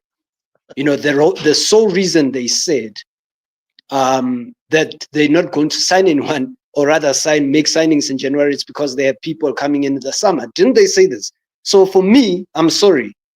Like, guys, it's clear and day, and that's why I didn't want these guys here anymore. I told you I'm Ineos out, and I said I was going to base it on January, because for me, a football club that wants to make changes will make them regardless of the situation. So, and besides anything else, I'm sorry, like, I'm not giving out to these excuses that this guy, we can't get rid of this guy because of this or that or that. There's ways to get around that. I'm sorry. So for me, it tells me that these guys clearly do not know what they're doing. Chelsea can do it somehow. Let's know Chelsea can do it. Exactly. Come on. So I'm sorry. Sorry. I'm sorry. I'm sorry. I'm sorry. I'm sorry. Yeah, I'm sorry. Ineos out, and this is why I wanted them gone, because. So they don't have the money. They don't have the money. The beautiful luxury of being a football fan is that you don't have to think deeply about what you're saying. You just get to make demands, right? So there is no other sphere in life where it's reasonable to. Sean. Well, I can address. I believe my understanding is that Chelsea has arrangements with sister clubs, right? Because of the parent holding company, where they are able to make legally questionable or ethically questionable deals to upload. A lot of the transactions have been between by and among related clubs for the parent Todd-Bowley entity, whether it's Saudi, the PIF, or whatever they call them. Listen, they sold 3 players to Saudi. That's 3 players out of 40. How come they sold the other players to everyone else? I would love. They say. So is Arsenal a parent club as well? Is that what you're saying? Oh, so okay. I didn't know we're going back as far as Mason Mount. I thought we were talking about Ineos. Because it wasn't Ineos that bought Mason Mount. About the players that they sold. What you're talking about is 3 players they sold to Saudi. 3 players. No, so I mean, you're out of 40 players they had, Sean. Well, let's go by point. You've just made a statement, right? You said they have parent. That's the Saudi clubs, yeah. I said Chelsea is able to make sales easier for a couple of reasons. One of those reasons is because of the Saudi relationship that they have. Well, that's not just Saudi. 3 players out of 20. 3 players out of 20 in the last 2 seasons. So how come they can sell to the rest of the Premier League? How come they can sell to Chelsea, to Arsenal? How come sell to us?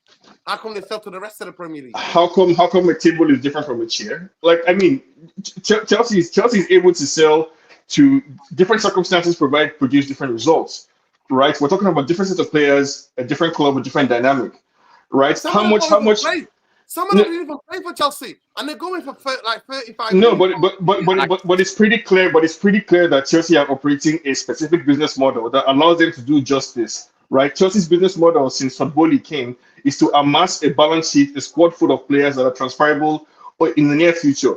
So they just sold a player right now that barely kicked the ball, but he was bought for exactly this reason. He was bought precisely so that Chelsea will have an option to sell in the future. Chelsea is operating a different business model from United, right? And so United have unique circumstances. With Garnacho, for example, a player who, by all indications in the market, should be going for 15 million. If we're being fair and honest and reasonable people among ourselves.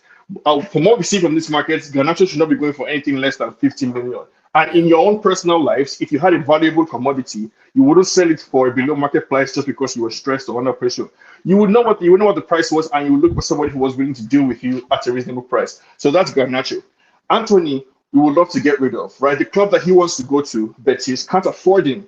So what do, right? We force him, kick him out, or we banish him from the dressing room. Same thing goes for Sancho. I think the club is exerting as much pressure as is ethically, required or allowed on these players by kicking them out of the squad, forcing them to train on their own, making it clear that they're not wanted in the dressing room. So they should facilitate moves. But the players themselves are also in a position where. I'm sorry, Sean. I'm sorry, but the coach is telling you otherwise.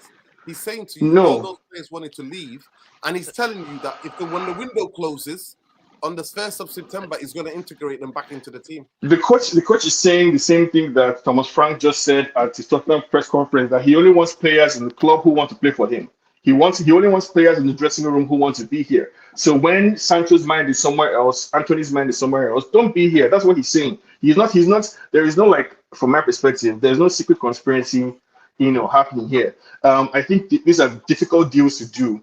And I think it's either unfair or naive. Sean, coincidence. Why is it always difficult for Manchester United, Sean? But No, I think. Look, I have a question.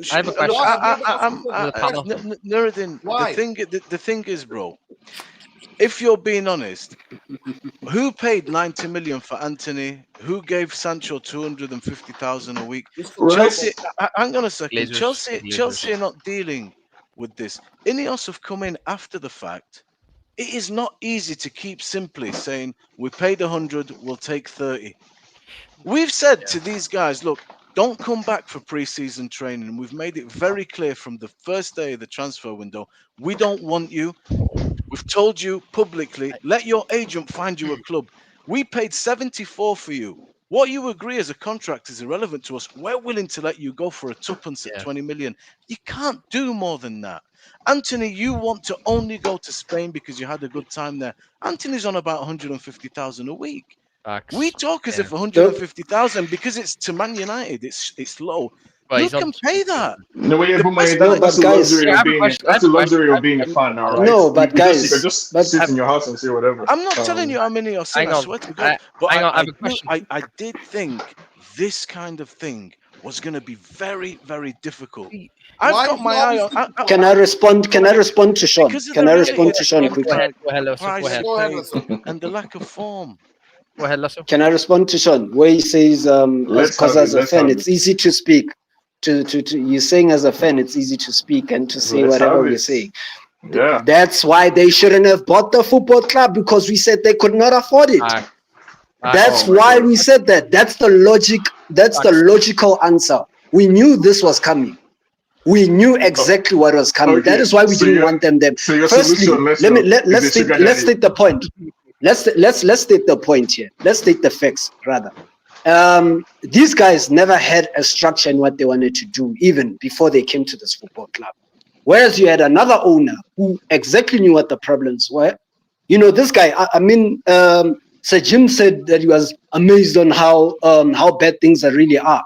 I mean, hello, you're going into an entity that you don't know anything about, and you want to splash so much money. For me, if I'm a shareholder at Ineos, I'm looking at this man and I'm thinking it's gone senile, because we have to be honest with ourselves. You cannot be throwing so much money without doing due diligence in any business that you're trying to acquire. This man went into the football club not knowing what was wrong with him. For me, can't hear you, Lesso. You go low. It's breaking up, Lesso. Your mic. Okay, can you guys? Yeah. You seem have we questioned for the? Oh, go on, Lesso. You something's happened. Lesso, raise the microphone to your mouth, bro. I think we've lost you a bit. It's a bit low. Yeah. No,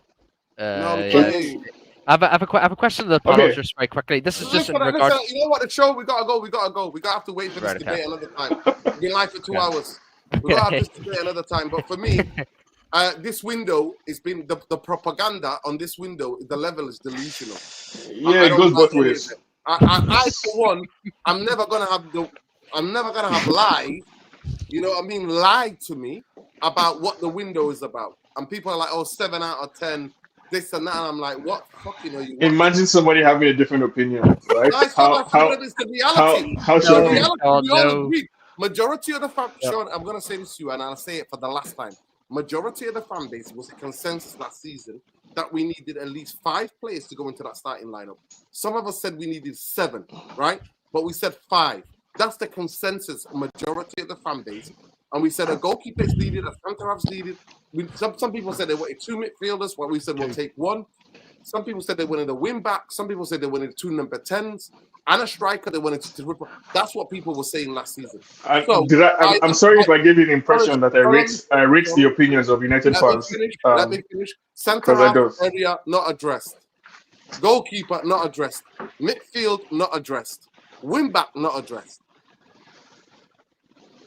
That's all I'm saying. But anyway, big up people. Big up to everybody. Love and light. Yeah, smash a like on the video, subscribe to the channel. Those of you going to watch this later on, please make sure you're getting your score predictions in and who's your lineup. We're going to get Obrigado tax or would Amad Diallo start? What the score's going to be, who's going to be the goal scorers. But yeah, big up to everybody who watched tonight. I appreciate you all. And then we said, can we get our first win of the season? That was the community question. Can we pick up the first 3 points of the season on Sunday? And 74% of you have said yes. 26% of you have said no. And I think the 26% might be a lot of not United fans. So it is what it is. Can I just quickly address Mr. Dove? The likes are woeful over the video. Apologies about the beginning of the video. The sound wasn't working. Somehow I disappeared. YouTube, there's something going on. There's some glitches with YouTube and StreamYard. Something going on. There was something funny going on because it was crazy what was happening. But big up to everybody. Free Palestine. Solidarity with the people who are getting starved to death. Bombay, I don't know what noise you're making in the background. It sounds funny. You're always the heavy breather. Why? I'm not, bro. Why are you always coming to me? Why are you always coming to me? Heavy breather. But big up to everybody. Hopefully we'll be live. I'll be making a video, most likely about Lemons if Manchester United sign him tomorrow. But we'll see how that transfer progresses because it's been very, very slow. I don't see anything happening anytime soon. And I hope to be proven wrong. But yeah, Sunday we'll be live after the game. Hopefully we'll be doing a watch along with Saeed and we might go live for 45 minutes. But we'll be back with you guys, maybe for the panel to get your match reactions on a Tuesday night. So let me know if you're available on a Tuesday night. If not, love, take care. Free Palestine, free Lebanon, free everybody. Free all the people that are locked up in detention centers in the US and everywhere else. Free all the asylum seekers and all the sanctuary seekers everywhere. But free Palestine, fuck Zionist entity. You want to be down with the Zionists, then F you too. You want to be down with Ineos or the Glazers, then F you too. Manchester United is not for sale. It's just that now, if the Glazers wanted to sell a couple of more shares to pump more money into the cricket team they just bought in Dubai, that's what they'll have to do. So that's what they've been doing. So it is what it is, people. Love a like. Smash a like on the video. Subscribe to the channel if you're not already subscribed. I just want to say make sure you check out at Sean Thomas on X, at Sean Thomas. And make sure you check out Geopolitical Podcast, How We See Things. Make sure you check that out. Make sure you check out Ben, Elmore39 on X, and then Elmore20 on Twitch. Make sure you check out Less So Football TV and X, Black Rain. Boumbaye, you'll never see him anywhere on the socials. You'll see him maybe on Tactical Devils and on this channel. That's all you'll see. But like, subscribe. I'm quite disappointed for the channel that shadow banned. You're not liking the video all my life. But we gave you 2 hours of content. It is what it is. Love and light. Big up to our brother who did the super chat. He's a Liverpool fan. And he says, I don't think you guys deserve a player like Mainoo. It's interesting what other fans think about players United have. But it is what it is. Love and light, people. Smash a like on your way out. Subscribe to the channel. Get your score predictions. Get your lineup predictions. And we'll be live. We'll be watching and doing a watch along with ETV on Sunday. Love. Peace. Big up.